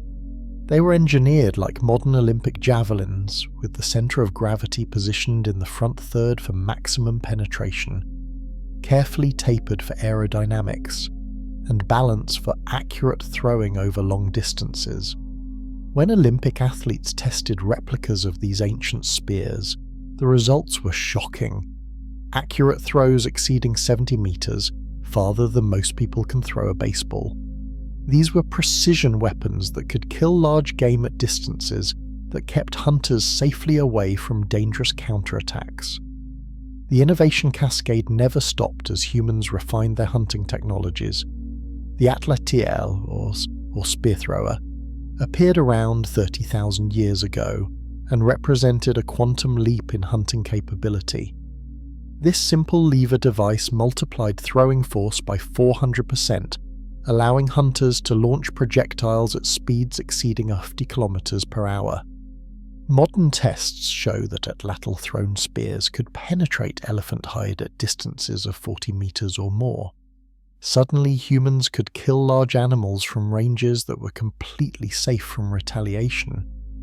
By 20,000 years ago, the bow and arrow had appeared, and this wasn't the simple bent stick that appears in cartoons. These were composite constructions using horn, sinew, and specially selected wood that created powerful, accurate weapons. Traditional African hunters using similar bows can put an arrow completely through a Cape buffalo at 50 paces. Ice Age versions were likely even more powerful. But here's what recent archaeological discoveries have revealed about the true sophistication of Ice Age hunting. Specialized ammunition. Different arrow and spear points were designed for different prey animals and different hunting situations. Broad, thin points for reindeer that maximized blood loss and brought the animal down quickly. Thick, narrow points for mammoth that were designed to break through ribs and penetrate to vital organs. Barbed points for fishing that prevented the catch from escaping. Blunt points for birds that killed without destroying valuable feathers. At La Prairie in Wyoming, microscopic analysis revealed that different points were even specialized by season. Sharper, thinner edges for winter hunting when animal hides were thickest and toughest. Broader points for summer when thinner hides required different penetration characteristics. If you're fascinated by this prehistoric engineering, please take a moment to subscribe and ring that notification bell. We're uncovering human ingenuity that rivals anything in the modern world. But perhaps the most ingenious hunting technique didn't involve weapons at all. It was the persistence hunt, and it reveals a human superpower that we've largely forgotten in our mechanized modern world. Humans can't outrun most prey animals in a sprint, but we have one crucial advantage: endurance. Our ability to run long distances without stopping is unmatched in the animal kingdom. Wolves tire after 20 minutes of pursuit. Horses need frequent rest. But humans can run for hours, maintaining a steady pace that eventually exhausts any prey animal. In Africa, traditional hunters still use persistence hunting to pursue antelope until heat exhaustion drops the animals in their tracks. In the Ice Age, fresh snow revealed animal tracks that could be followed for days. A wounded animal left blood trails that were easy to track. Human hunters working in coordinated relays could pursue injured prey until it collapsed from exhaustion. But weapons and endurance were just tools. The real innovation was psychological. Ice Age hunters learned to think like their prey, to understand animal behavior so completely that they could predict and manipulate it. They knew that reindeer always moved into the wind to detect predators by scent, so they planned their approaches from downwind positions. They understood that mammoths would always try to protect their young, so they created diversions that separated adults from calves. They learned that horses would spook at certain sounds, so they developed noisemakers and acoustic techniques for controlling herd movements. At Starcar in Britain, 11,000-year-old hunters wore deerskull headdresses, not for religious rituals but for camouflage. Red deer would allow other deer to approach much closer than they would permit obvious humans. Those extra meters of approach distance often meant the difference between a successful hunt and starvation. This raises a controversial question that's been debating among archaeologists. Were Ice Age humans actually responsible for the extinction of mammoths and other megafauna? Did our hunting efficiency become so deadly that we wiped out entire species? What do you think? Were our ancestors environmental destroyers or sustainable hunters? The evidence points in both directions, and the debate continues to rage in academic circles. Every innovation in hunting technology built on previous innovations in an accelerating cascade of human ingenuity. Hafting techniques led to composite tools. Composite tools enabled specialized functions. Specialization drove efficiency improvements. Efficiency meant food surpluses. Surpluses enabled the development of art, music, and complex culture. Our ancestors didn't conquer the Ice Age through brute force or superior strength. They did it through physics, psychology, and patience. They understood their prey better than the animals understood themselves. They used the animals' own instincts and behaviors against them. They turned size and strength into vulnerabilities. The mammoth never stood a chance against opponents who could think, plan, and cooperate on a level that no other species had ever achieved. In our next chapter, we'll explore the sophisticated tool technologies that made this hunting success possible. The story of Stone Age engineering is coming up next, and it reveals manufacturing techniques that wouldn't be matched until the Industrial Revolution. Chapter 9: Prehistoric Globalization Networks. In the frozen darkness of an Arctic winter 8,000 years ago, a team of dogs pulls a heavily loaded sled across the sea ice. Their breath creates clouds of vapor that instantly freeze into ice crystals. The sled runners, carefully crafted from walrus ivory, glide silently across the frozen surface. But this isn't just a hunting expedition or a desperate search for food. The cargo these dogs are pulling consists of volcanic glass from a Russian lake, destined for a trading post 2,000 kilometers away. This wasn't survival. This was commerce on a scale that challenges everything we thought we knew about prehistoric isolation. Welcome to history's first superhighway, and it's going to rewrite your understanding of Ice Age globalization. The discovery that shocked archaeologists happened at Zhukov Island, located deep in the Arctic Ocean north of Siberia. In this remote location, researchers found obsidian tools whose chemical signature revealed their origin at Lake Krasnoye in Chukotka, Russia. The straight-line distance between these locations is 100 kilometers. The actual travel route across frozen rivers, tundra, and sea ice was at least 2,000 kilometers. To Vladimir Pitulko, who led this groundbreaking research, couldn't hide his amazement. This is not just long-range but ultra-long-range transport of raw materials. We're talking about distances that challenge our entire understanding of prehistoric mobility and trade. Think about that distance for a moment.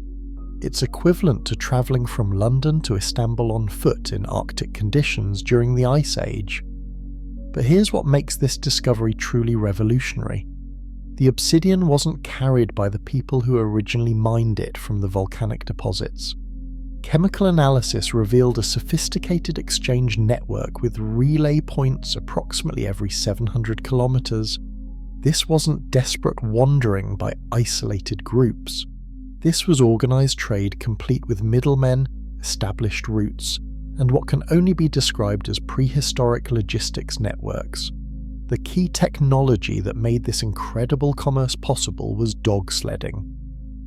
At Zhukov Island, archaeologists found some of the earliest evidence of dogs specifically bred and trained for transportation rather than hunting. These weren't pets or hunting companions. These were the engines of an economic system that connected communities across thousands of kilometers of Arctic wasteland. Vladimir Pitulko, who excavated the Zhukov site, reconstructed how this ancient commerce actually worked. In March and April, when snow conditions were still solid but daylight was returning, dog sled teams would have connected settlements across distances that seem impossible to us today. But why obsidian? Why risk everything to transport volcanic glass across such incredible distances?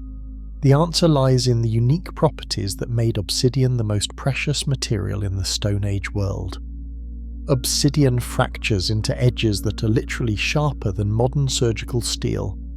Under microscopic examination, an obsidian blade shows an edge that's only a few molecules wide. In a world without metal tools, obsidian was the ultimate cutting technology. It was the uranium of the Stone Age, a strategic resource that was worth travelling thousands of kilometres to obtain. The trade network that transported this precious material reveals something profound about Ice Age human society. These weren't isolated bands barely surviving in scattered locations. They were connected communities sharing information, resources, and innovations across continental distances. When someone at Lake Krasno developed a new technique for working obsidian, people in the Arctic learned about it within months. When climate conditions changed in Siberia, news travelled to Alaska along the same routes that carried trade goods.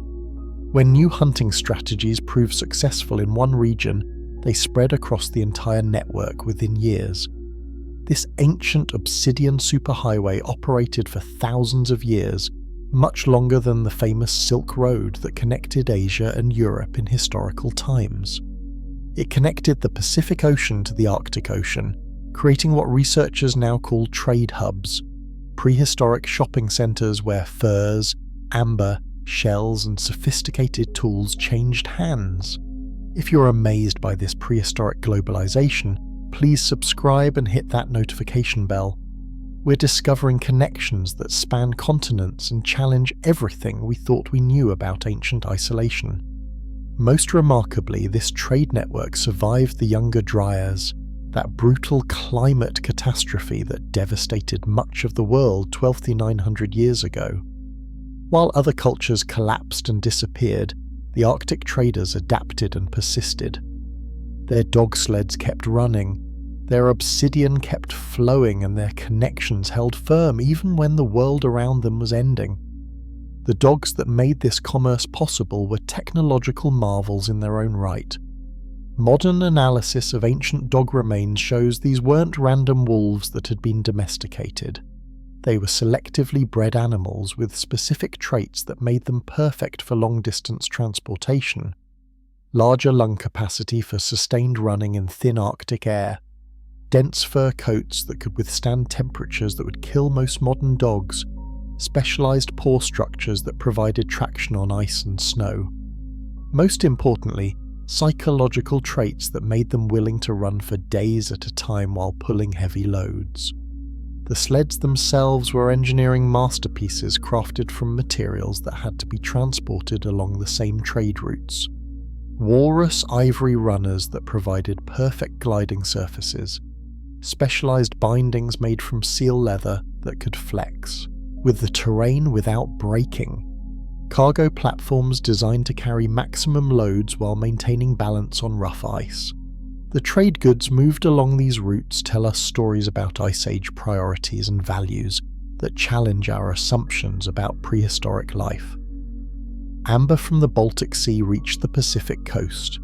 Shells from southern oceans appeared in Arctic settlements. Specialized stone tools traveled distances that seem impossible for foot-powered transportation. But perhaps most intriguingly, the trade wasn't just in physical goods. Ideas, technologies, and cultural innovations moved along the same routes. Artistic styles that appeared in Siberia showed up in Alaska within decades. Hunting techniques developed in one region spread across the entire network. Even burial practices and spiritual beliefs traveled these ancient highways. Today, as climate change melts the Arctic ice, these ancient trade routes are being revealed for the first time in thousands of years. Each archaeological discovery adds another piece to an emerging picture of Ice Age globalization that rivals anything in the modern world. The Obsidian Superhighway proves that even in Earth's most hostile environment, humans created connections that transcended geography, climate, and the enormous distances that separated scattered communities. They built networks of cooperation and exchange that lasted longer than most modern civilizations. In our next chapter, we'll explore how these global connections enabled the flowering of human creativity that produced the world's first art, music, and symbolic expression. The story of Ice Age creativity is coming up next, and it reveals the birth of everything we call human culture. Chapter 10: The Birth of Human Creativity.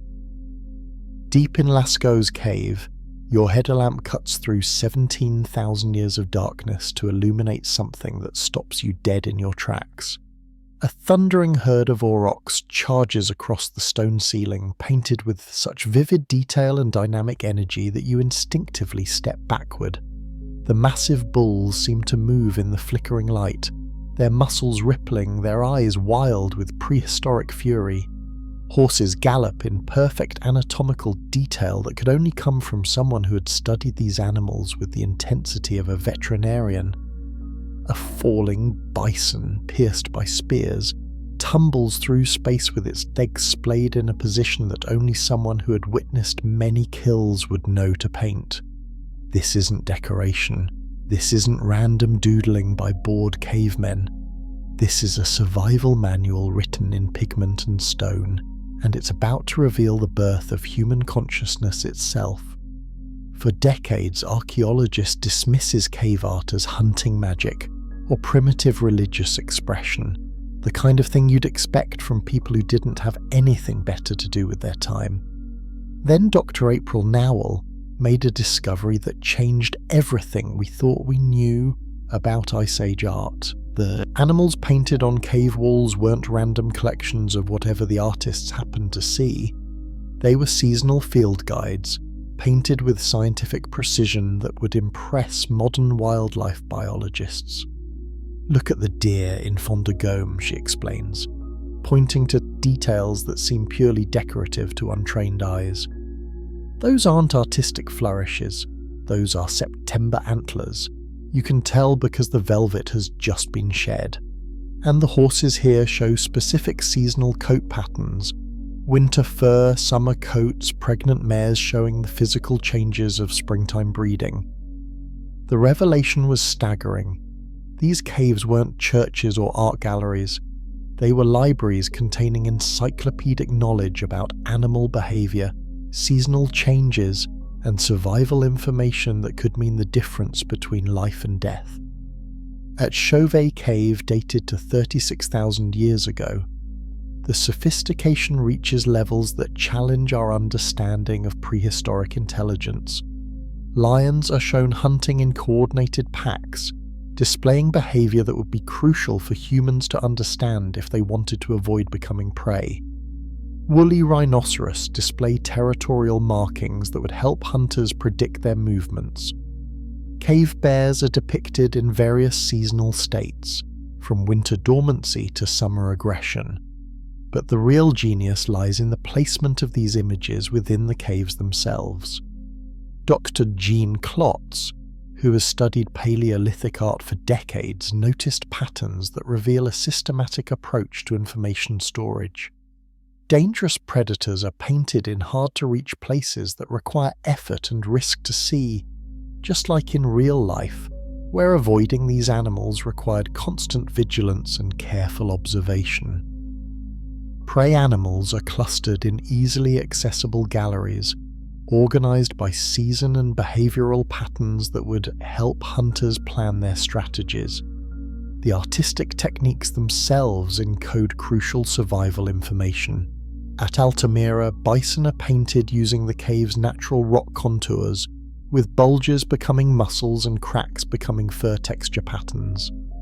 To understand these images fully, you had to understand the cave itself, and to understand the cave was to understand the landscape around it.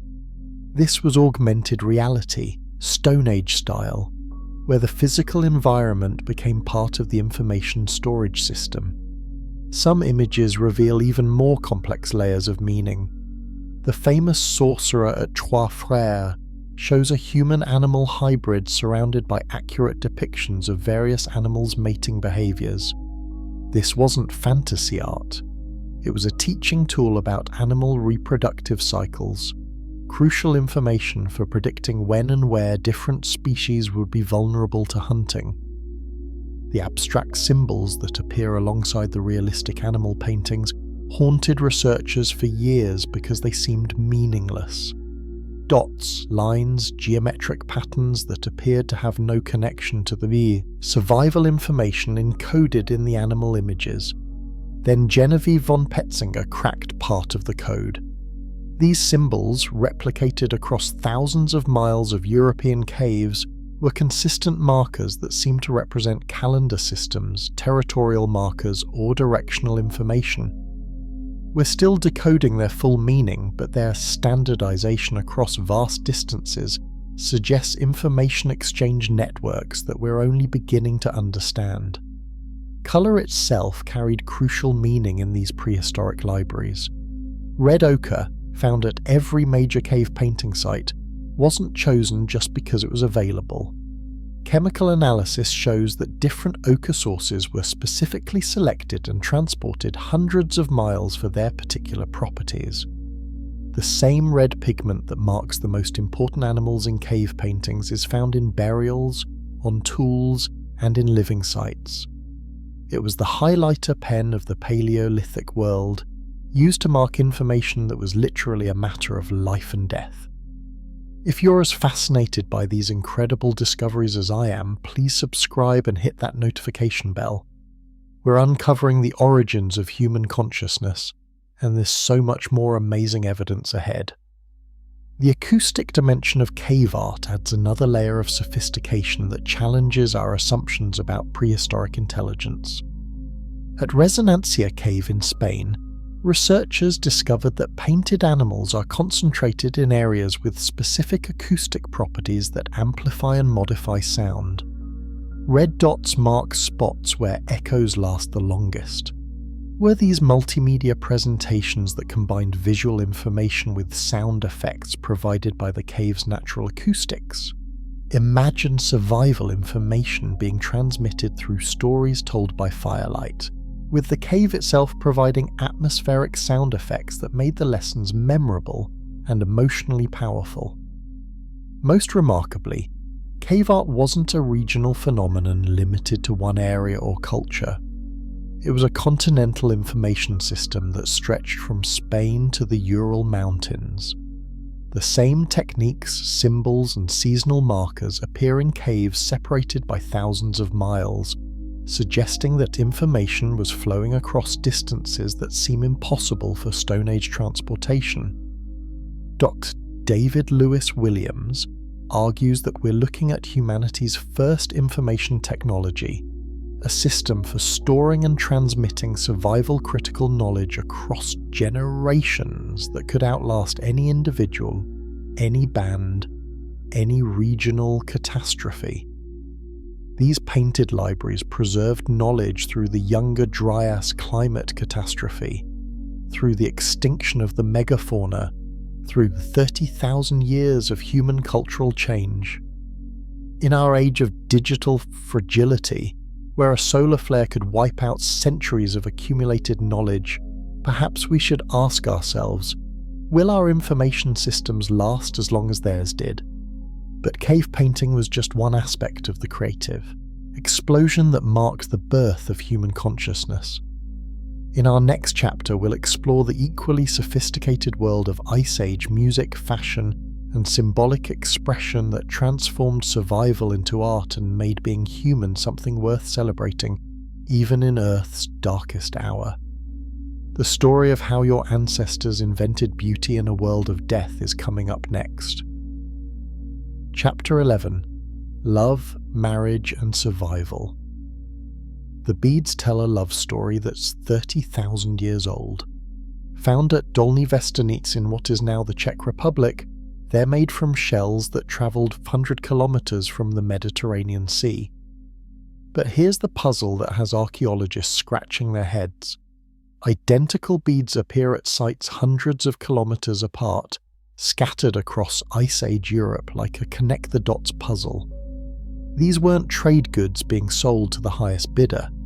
They were engagement rings, Ice Age style, and they reveal a survival strategy so sophisticated that it challenges everything we thought we knew about prehistoric society.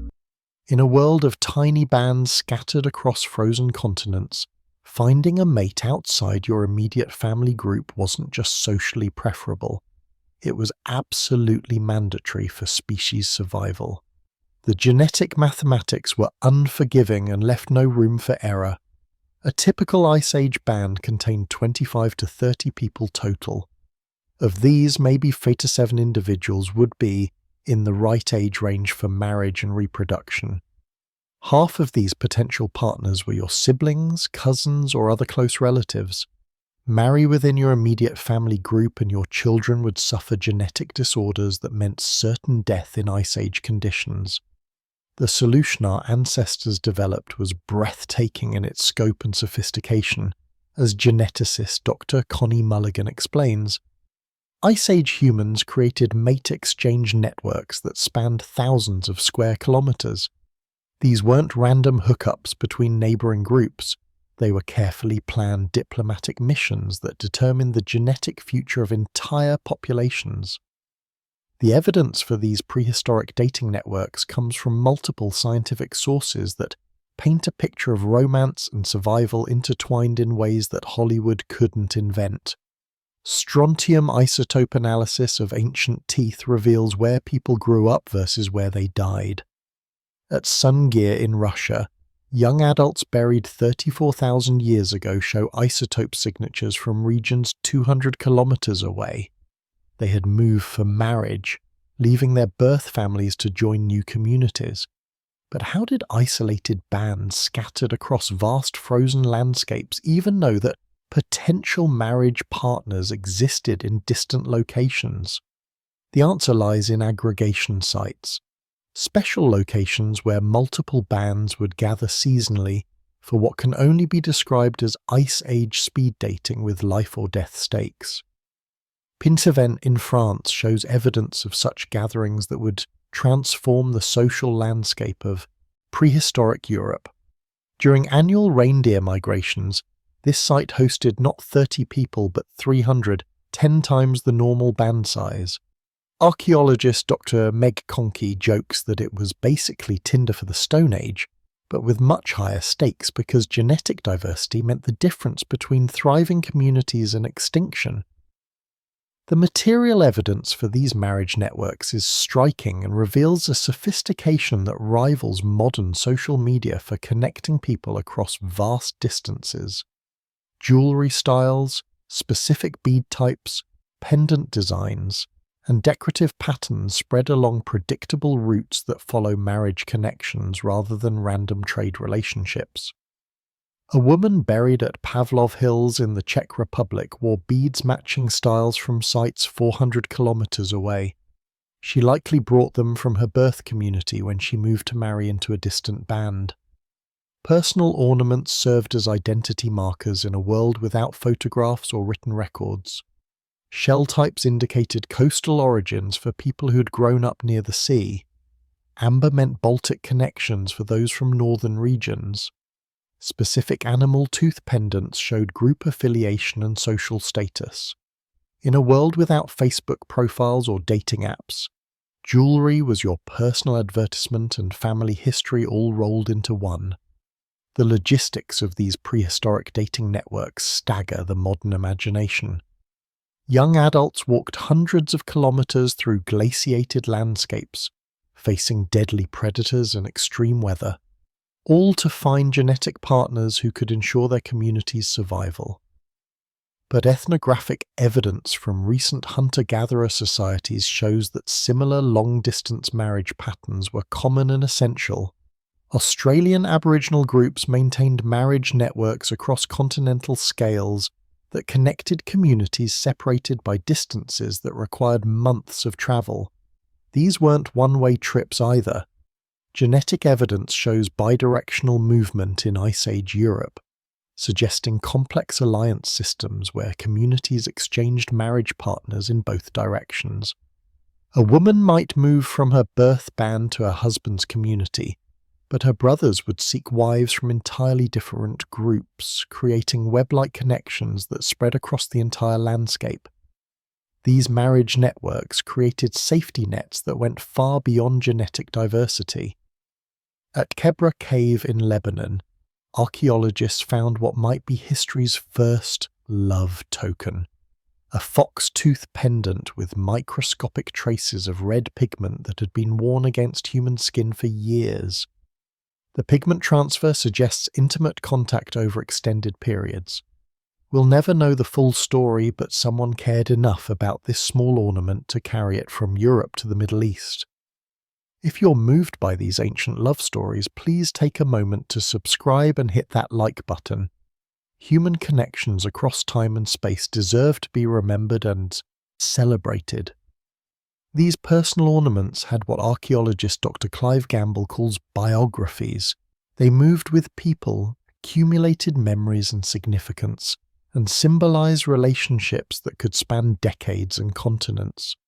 They were the physical embodiment of emotional connections that held Ice Age society together. The social negotiations required for these marriage alliances were incredibly complex and required diplomatic skills that would impress modern international relations experts.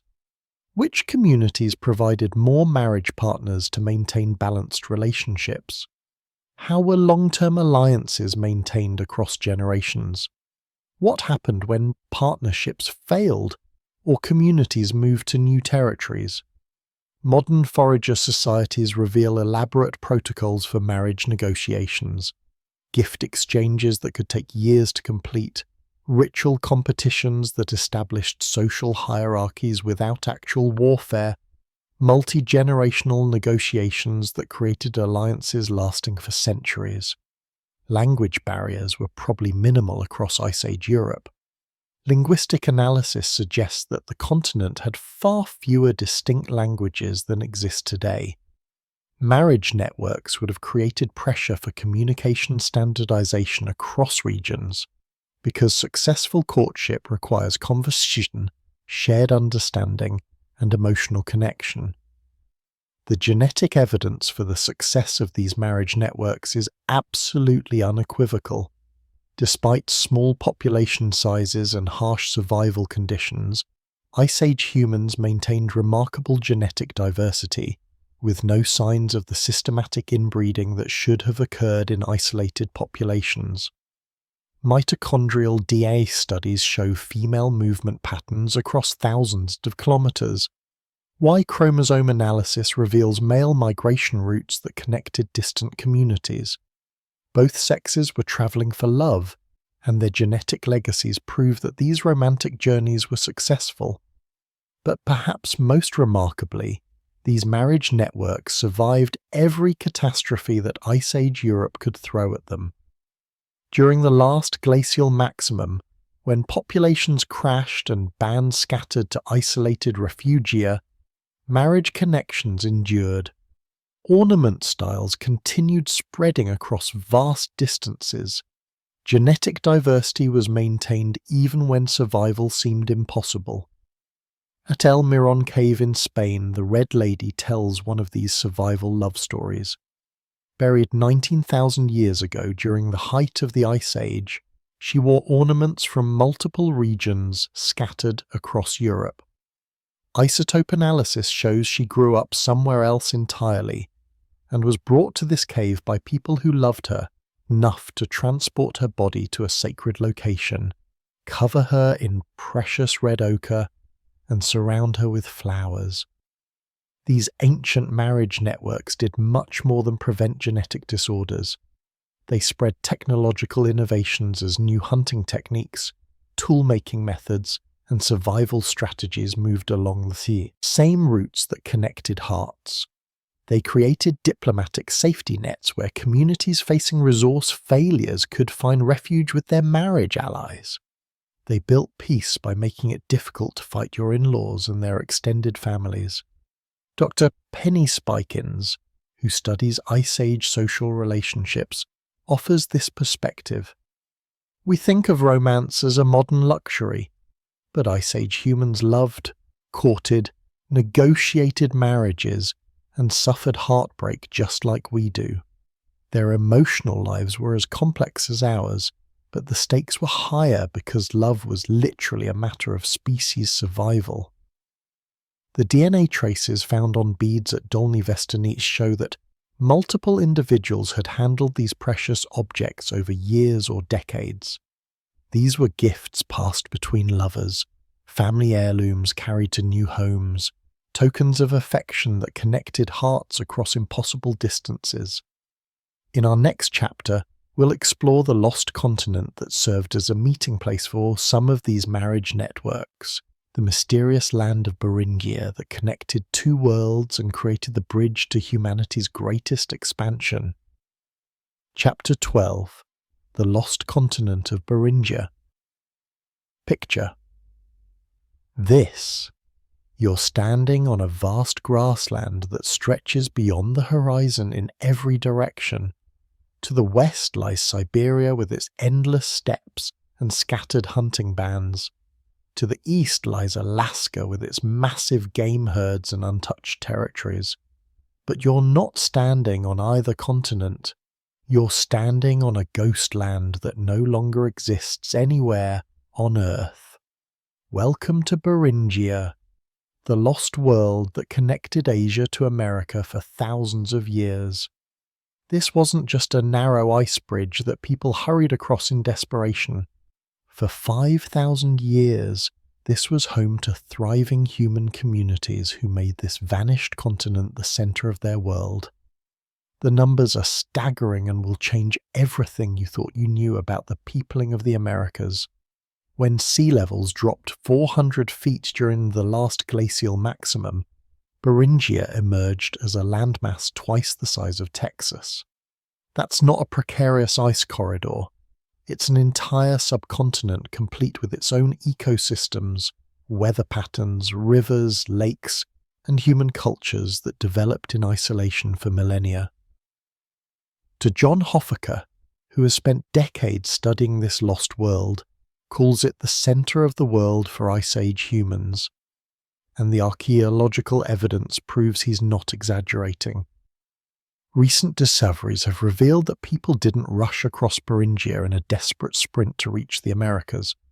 They stopped, settled, and thrived for thousands of years, developing their own distinct technologies and cultural adaptations. The genetic evidence tells a story that reads like science fiction, but is supported by rock-solid DNA analysis. A population bottleneck clearly shows that humans were isolated in Beringia between 25,000 and 20,000 years ago, cut off from both Asia and America by geographical barriers that made travel impossible. But what was life actually like in this vanished world? Forget the image of a frozen wasteland where desperate people struggle to survive on a narrow strip of ice. Fossil evidence reveals that Beringia was a mammoth steppe, vast grasslands dotted with Arctic willows and sedges that supported the greatest concentration of large animals Earth has ever known.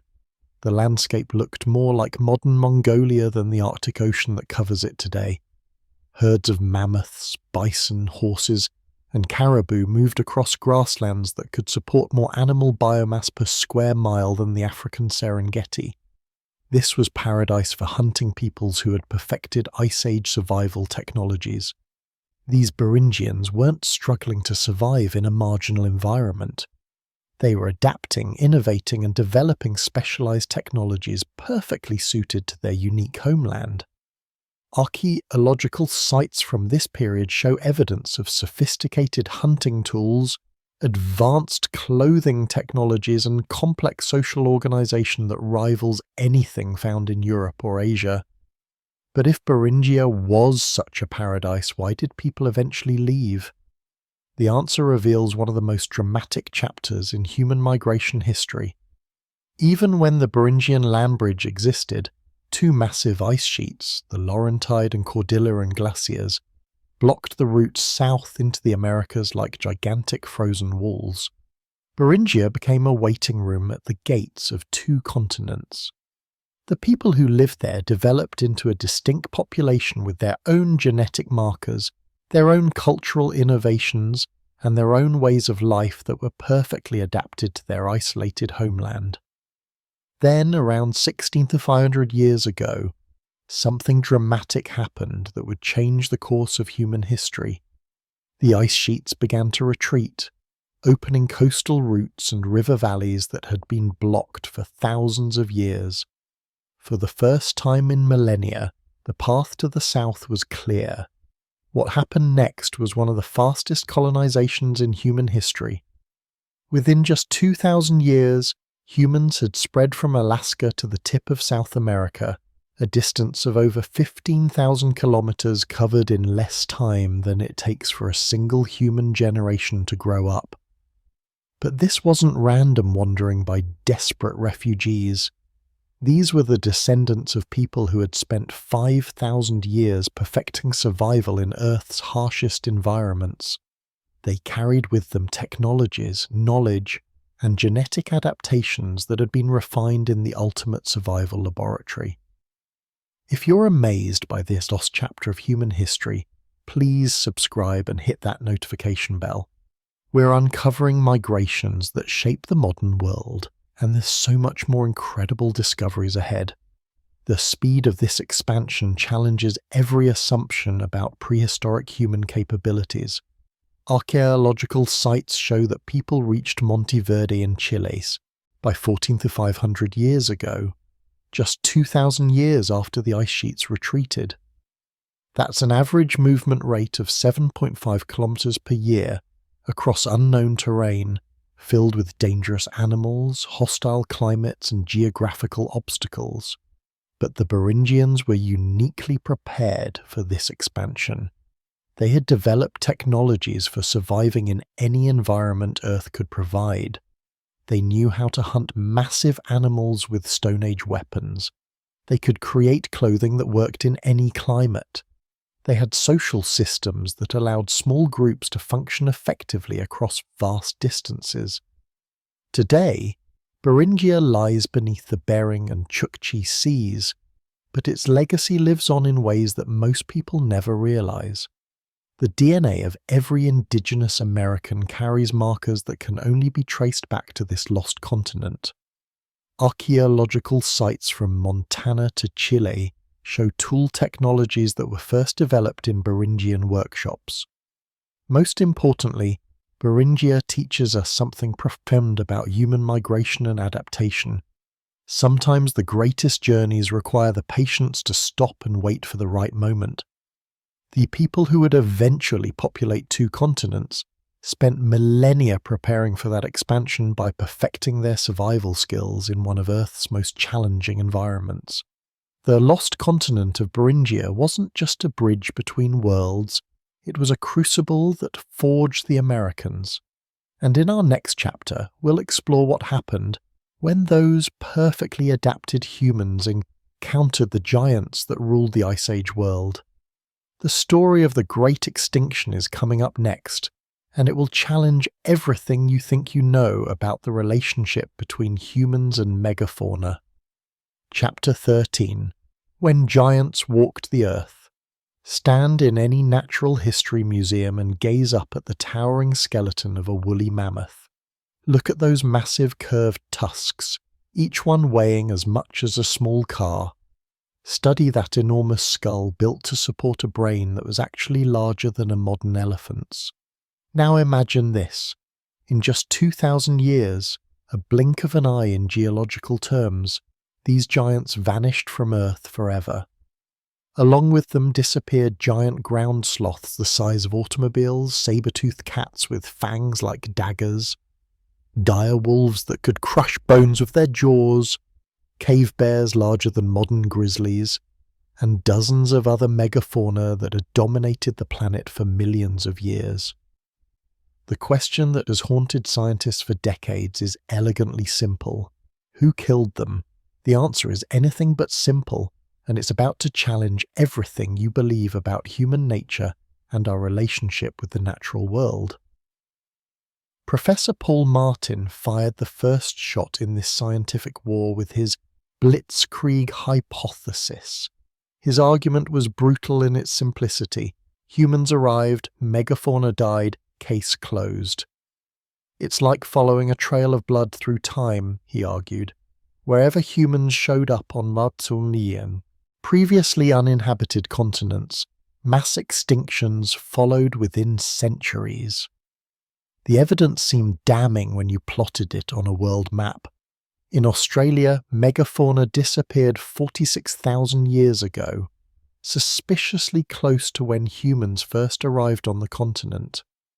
In the Americas, the extinction pulse hit 13,000 years ago, coinciding almost exactly with human colonization. In Madagascar, it happened just 2,000 years ago, again right after human arrival. The pattern seemed too consistent to be coincidence. But Dr. Russell Graham saw it completely differently. Look at the climate data, he insisted. The younger dryas brought wild temperature swings that would have devastated large animal populations. Mammoths' favourite plants disappeared as grasslands turned to forests, their habitats fragmented into isolated patches too small to support viable populations. Humans didn't kill them, climate change did. For decades, these two camps battled in academic journals and conference halls, each on marshalling evidence to support their interpretation. Then, in 2021, breakthrough research by a Dr. Matt Alanto analysed ancient DNA from hundreds of mammoth remains scattered across the Arctic. The results proved that both camps were right, and both were wrong. Here's what actually happened, and it's more complex and tragic than either side had imagined. Climate change wounded the megafauna first, fragmenting their populations into vulnerable pockets scattered across the landscape. Then humans delivered the killing blow. It wasn't murder, and it wasn't natural death. It was assisted extinction, the worst of both worlds. The evidence is written in bones scattered across archaeological sites that tell a story of the end of giants. At Predmosty in the Czech Republic, archaeologists found a site with over 1,000 mammoth individuals. But microscopic analysis revealed these weren't random kills by desperate hunters taking whatever they could get. The kill patterns show systematic selective hunting that targeted mostly young males, exactly the same demographic pattern that modern elephant populations face from ivory poachers. Ice Age humans weren't desperately hunting anything they could catch. They were strategic, selective, and devastatingly effective. But mammoths were just the beginning of a cascade of extinctions that transformed entire ecosystems. Giant ground sloths weighing as much as small elephants vanished from South America. In a cave in Brazil, researchers found sloth bones with stone tool cut marks dated to 1,200 years ago, some of the last of their kind, butchered by human hands as their species teetered on the edge of extinction. The story of the saber-toothed cats is even more heartbreaking. These apex predators had survived dozens of previous ice ages over millions of years. They had adapted to climate changes that wiped out countless other species. But isotope analysis of their bones reveals that their final centuries were desperate ones. Their primary prey, mammoth calves, young bison and horses, were disappearing due to human hunting pressure. In their final years, some saber-toothed cats were reduced to eating each other, a sign of starvation so desperate that these proud predators turned to cannibalism rather than face extinction. Dr. Jacqueline Gill studies ancient dung fungus, yes, that's a real scientific specialty, to track megafauna population changes through time. Her research revealed something crucial that changes our understanding of the extinction timeline. Large herbivore populations were already crashing before the climate changed dramatically. The smoking gun isn't temperature data, it's the timing. Megafauna started declining when humans showed up, not when the Ice Age ended. If you're as fascinated by this extinction mystery as I am, please subscribe and hit that notification bell. We're solving one of prehistory's greatest detective stories, and the implications are staggering. But humans weren't mindless killing machines destroying everything in their path. At Kostenki in Russia, archaeologists found mammoth bone houses with storage pits full of frozen meat that had been carefully preserved for months. These hunters were thinking long-term, managing resources and trying to make their kills last as long as possible. The tragedy wasn't greed or wasteful overconsumption. The tragedy was that megafauna reproduction cycles simply couldn't keep pace with even careful, sustainable human hunting. A mammoth took 22 years to reach reproductive maturity and then produced only one calf every 4 to 6 years. Even light hunting pressure over decades could drive populations below viable breeding levels. The extinction of the megafauna had consequences that rippled through every ecosystem on Earth and fundamentally changed the trajectory of human development. With the giants gone, entire landscapes transformed. The mammoth steppe, maintained by the grazing and trampling of huge herbivores, became tundra and forest. Fruit trees that had evolved to have their seeds dispersed by megafauna struggled to reproduce and spread. Even soil composition changed, without the massive herbivores recycling nutrients through their dung and decomposing bodies. For humans, the end of the megafauna meant the end of an entire way of life. Without giant animals to hunt, our ancestors had to innovate or die. The result was one of the most important revolutions in human history: the development of agriculture, animal domestication, and the complex societies that would eventually become civilization. But this raises a controversial question that scientists and philosophers are still debating. Are we looking at humanity's first great environmental catastrophe, or was the extinction of megafauna actually necessary for human civilization to develop? Some researchers argue that without the challenge of losing our primary food sources, humans might never have developed agriculture, cities, or technology. Others contend that we could have developed sustainable relationships with megafauna that would have created a richer, more diverse world. What do you think? Was the megafauna extinction humanity's original sin? Or was it a necessary step in our development? Share your thoughts in the comments, because this debate touches on fundamental questions about human nature and our responsibilities to other species. Today, as we face what scientists call the sixth mass extinction, the ghosts of the Ice Age megafauna serve as a reminder that we've been here before.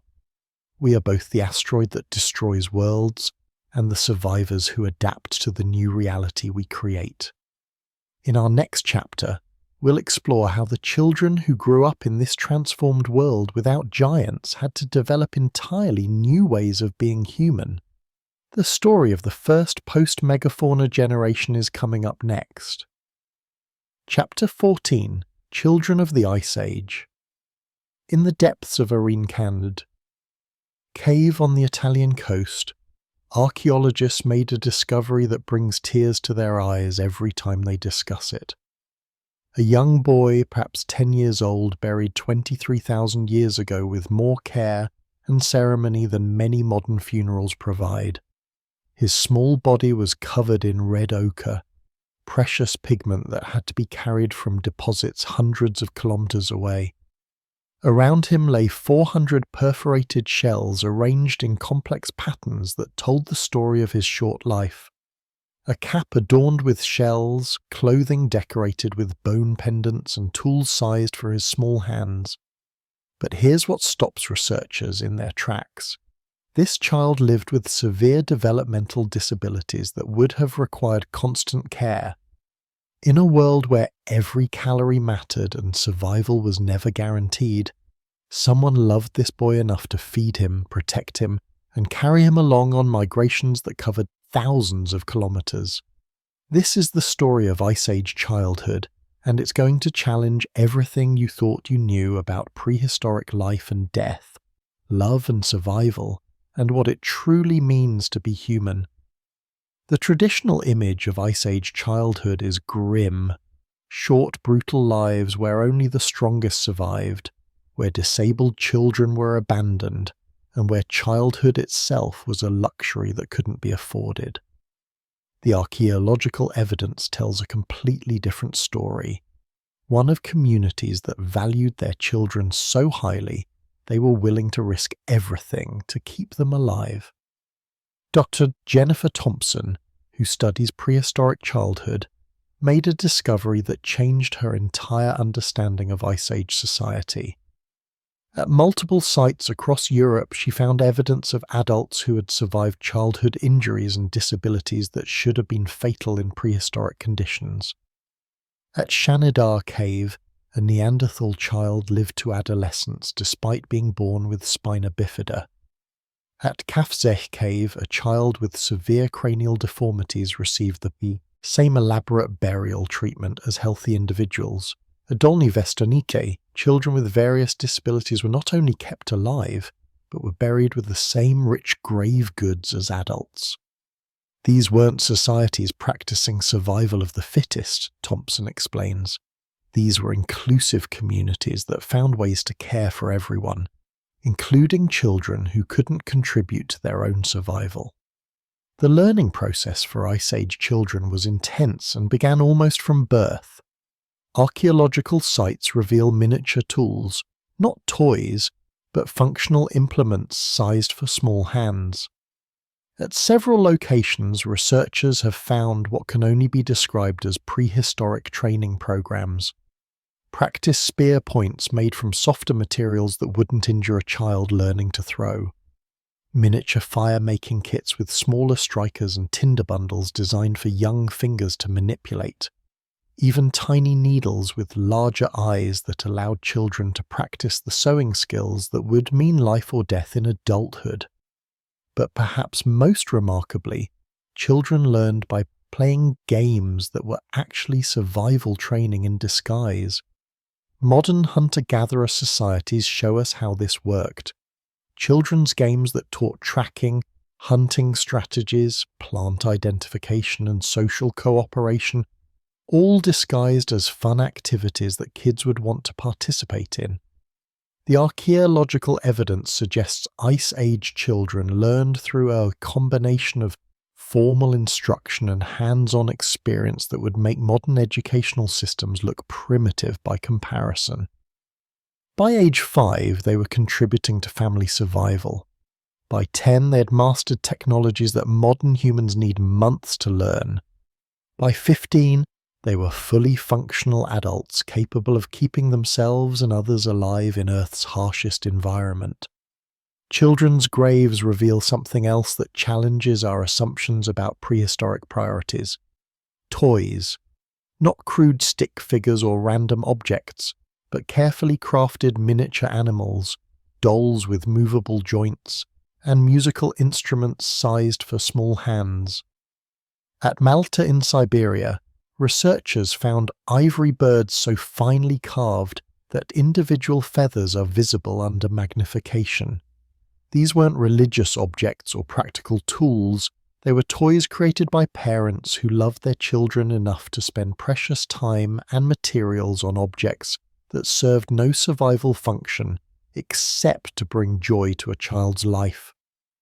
If you're moved by these ancient family stories, please subscribe and hit that notification bell.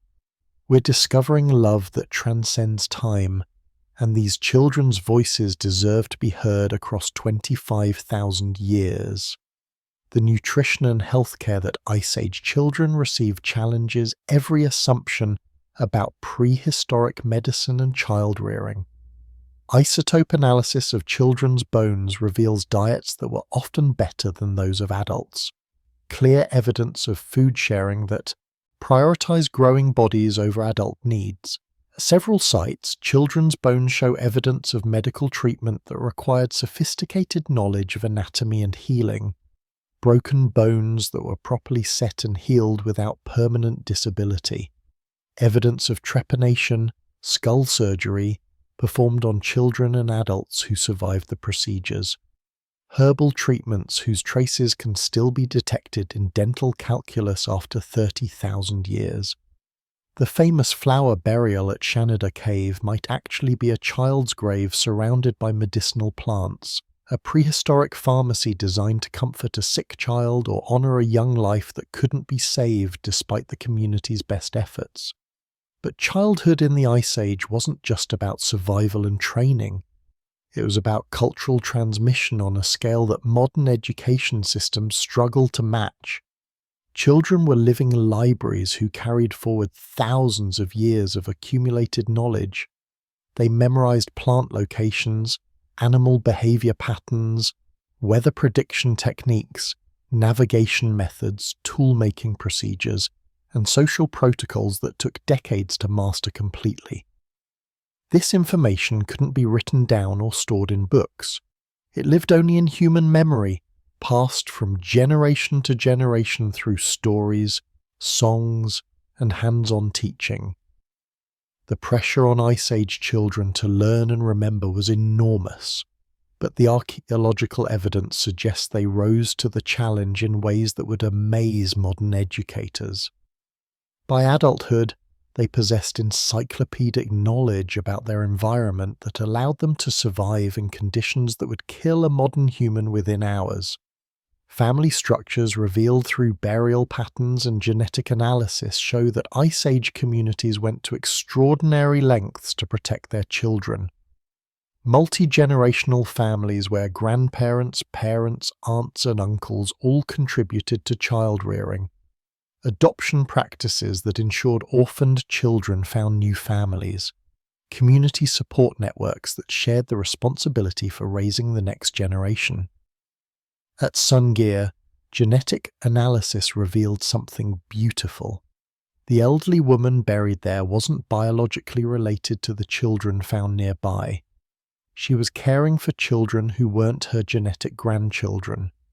Evidence of the kind of cooperative child rearing that ensured no child was left without support. The games children played prepared them for adult responsibilities while building the social bonds that would hold communities together through any crisis. Cooperation games that taught resource sharing. Competition games that established social hierarchies without serious conflict.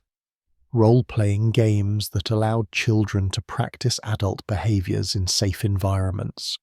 Most importantly, children learned the emotional regulation and social skills that made band society possible. How to read facial expressions and body language, how to resolve conflicts without violence, how to contribute to group decisions, how to support community members who were struggling. But perhaps the most remarkable thing about Ice Age childhood was its universal nature. Rich families and poor families, powerful communities and struggling ones, all invested enormous resources in their children. Child mortality was high by modern standards, but the community response to child death was to invest even more heavily in the survivors. These children grew up to become the generation that would survive the end of the Ice Age, adapt to radical climate change, develop agriculture, and lay the foundations for everything we call civilization. They were shaped by hardship but not broken by it. They were prepared for any challenge Earth could present. In our final chapter, we'll explore what happened when these perfectly adapted children encountered the greatest challenge their species had ever faced, the end of the Ice Age world that had created them. Chapter 15, The Great Warming. The old hunter stood at the edge of what had once been familiar territory, but confusion clouded his weathered features. Where endless tundra had stretched to the horizon for his entire life, trees now grew. The reliable reindeer herds that his grandfather's grandfather had followed for 1,000 generations had vanished, replaced by aurochs and red deer that hid in dense forests his people had never learned to navigate. The world of ice that had been constant for 40,000 years was melting away, and with it everything his people had known about survival, hunting, and what it meant to be human.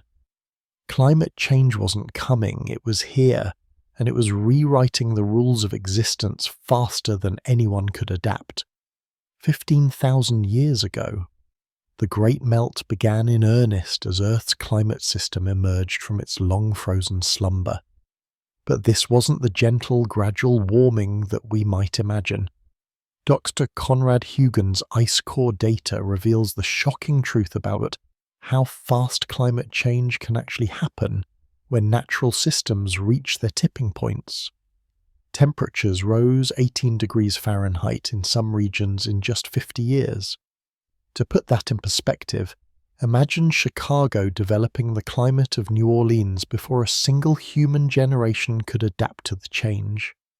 For humans who had perfected Ice Age survival over 40,000 years of accumulated knowledge and cultural adaptation, this rapid warming was more catastrophic than the original cooling had been. The very skills that had saved them from extinction now became obsolete almost overnight. Sophisticated technologies for hunting mammoth and woolly rhinoceros became useless when these animals disappeared. Clothing systems designed for -50 temperatures became dangerously overheating in the new climate. Social organizations built around seasonal reindeer migrations fell apart when the migrations ended forever.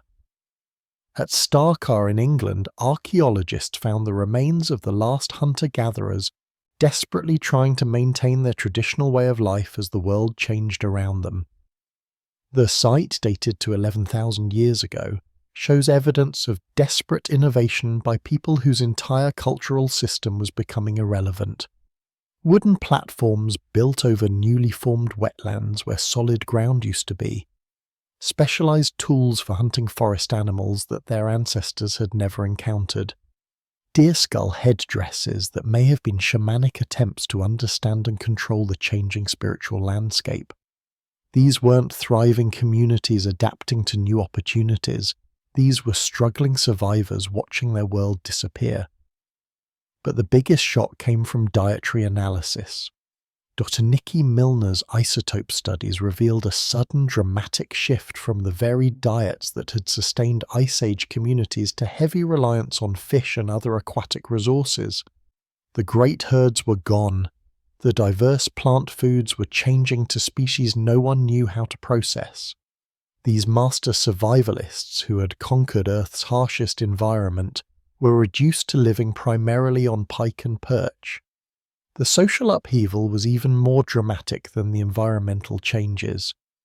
Band society, perfected over millennia of Ice Age survival, began breaking down under pressures that no amount of cooperation could solve.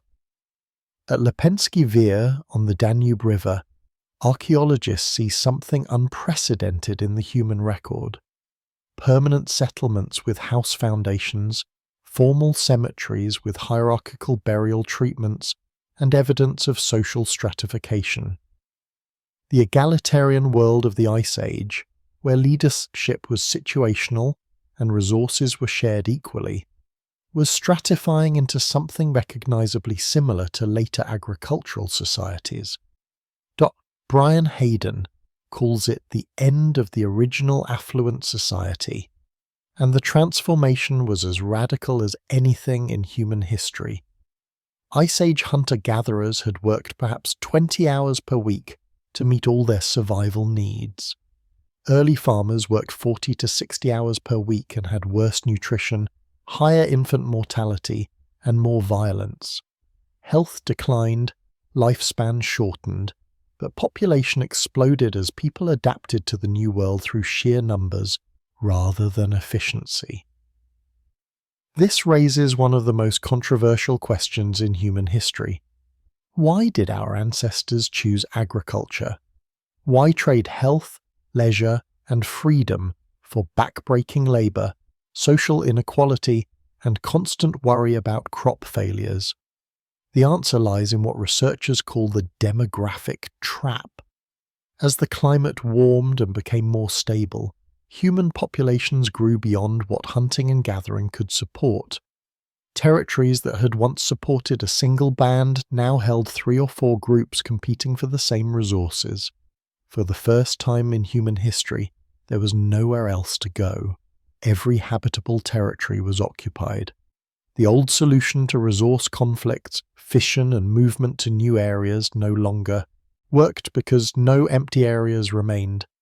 If you're fascinated by this transition that created our modern world, please subscribe and hit that notification bell.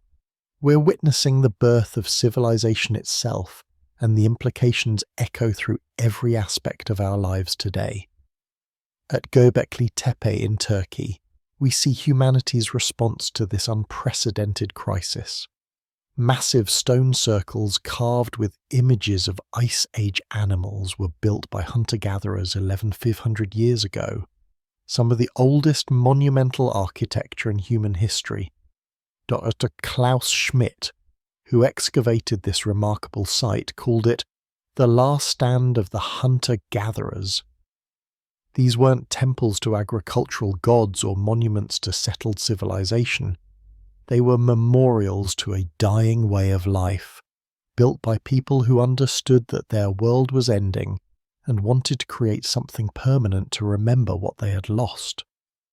The transition from hunting to farming wasn't voluntary for most populations. Genetic evidence reveals that European hunter-gatherers didn't gradually become farmers. They were largely replaced by farming populations that migrated from the Near East 8,000 years ago. Within just a few centuries, hunter-gatherer DNA mostly vanished from the European gene pool. The children of the ice were overwhelmed by demographic expansion of agricultural peoples who could support much larger populations on the same amount of land. It wasn't conquest in the military sense, it was replacement through reproductive success and population pressure. But fragments of Ice Age wisdom persisted in isolated communities that found ways to maintain traditional lifestyles alongside the expanding agricultural world. In Scandinavia, the pitted ware culture maintained hunting and gathering alongside farming communities for over 1,000 years. They traded seal oil for grain, amber for pottery, creating hybrid economies that combined the best of both worlds. The psychological impact of this transition was profound and shaped every aspect of what we became as a species. Art changed from naturalistic depictions of animals to abstract symbols and geometric patterns. Music shifted from portable instruments that could be carried anywhere to fixed installations that required permanent settlements. Stories evolved from memorized epics passed down through oral tradition to written texts that could be stored and referenced. The direct, intimate world of the band, where everyone knew everyone and decisions were made through consensus, became the abstract, hierarchical world of civilization where most social relationships were formal and impersonal. Yet something invaluable was gained in this transformation. Writing systems preserved knowledge that would have been lost when individuals died. Agricultural surplus supported specialists who could devote their lives to innovation, art, and discovery. Cities enabled the concentration of human talent that accelerated technological and cultural development. The warmth that endedeth the Ice Age way of life also enabled everything we call civilization. Literature, philosophy, science, architecture, music and art on scales that nomadic bands could never achieve. As we face our own climate crisis today, the lesson from the Great Warming is both sobering and hopeful. Adaptation isn't optional, it's inevitable. The Ice Age hunters' descendants didn't choose agriculture any more than we can choose to ignore climate change. Forward is the only direction available, and the alternative to adaptation is extinction. But perhaps we can learn from both worlds our ancestors inhabited. The Ice Age taught us cooperation, resilience, sustainable resource use, and the importance of community bonds that transcend individual interests. The Agricultural Age taught us innovation, knowledge preservation, specialization, and the power of human creativity when unleashed from constant survival pressure. Our challenge is synthesis, combining Ice Age wisdom about living within natural limits with modern capabilities for solving complex problems. We need the cooperative spirit that allowed small bands to survive impossible challenges, combined with the technological sophistication that allows us to understand and potentially manage global systems. The ice melted 15,000 years ago, and with it disappeared a world that had shaped humanity for 95% of our existence as a species. But from that meltwater grew everything we recognize as human civilization: agriculture, cities, writing, art, science, and the complex societies that define our modern world. The question now, as our world changes again at unprecedented speed, is what will grow from the changes we create? Will we have the wisdom to honor what we learned in the ice while embracing what we need for the future? Your ancestors survived the end of their world by becoming something new. We face the same challenge, armed with their example and the knowledge that humans are the most adaptable species Earth has ever produced. The story continues, and we're writing the next chapter together.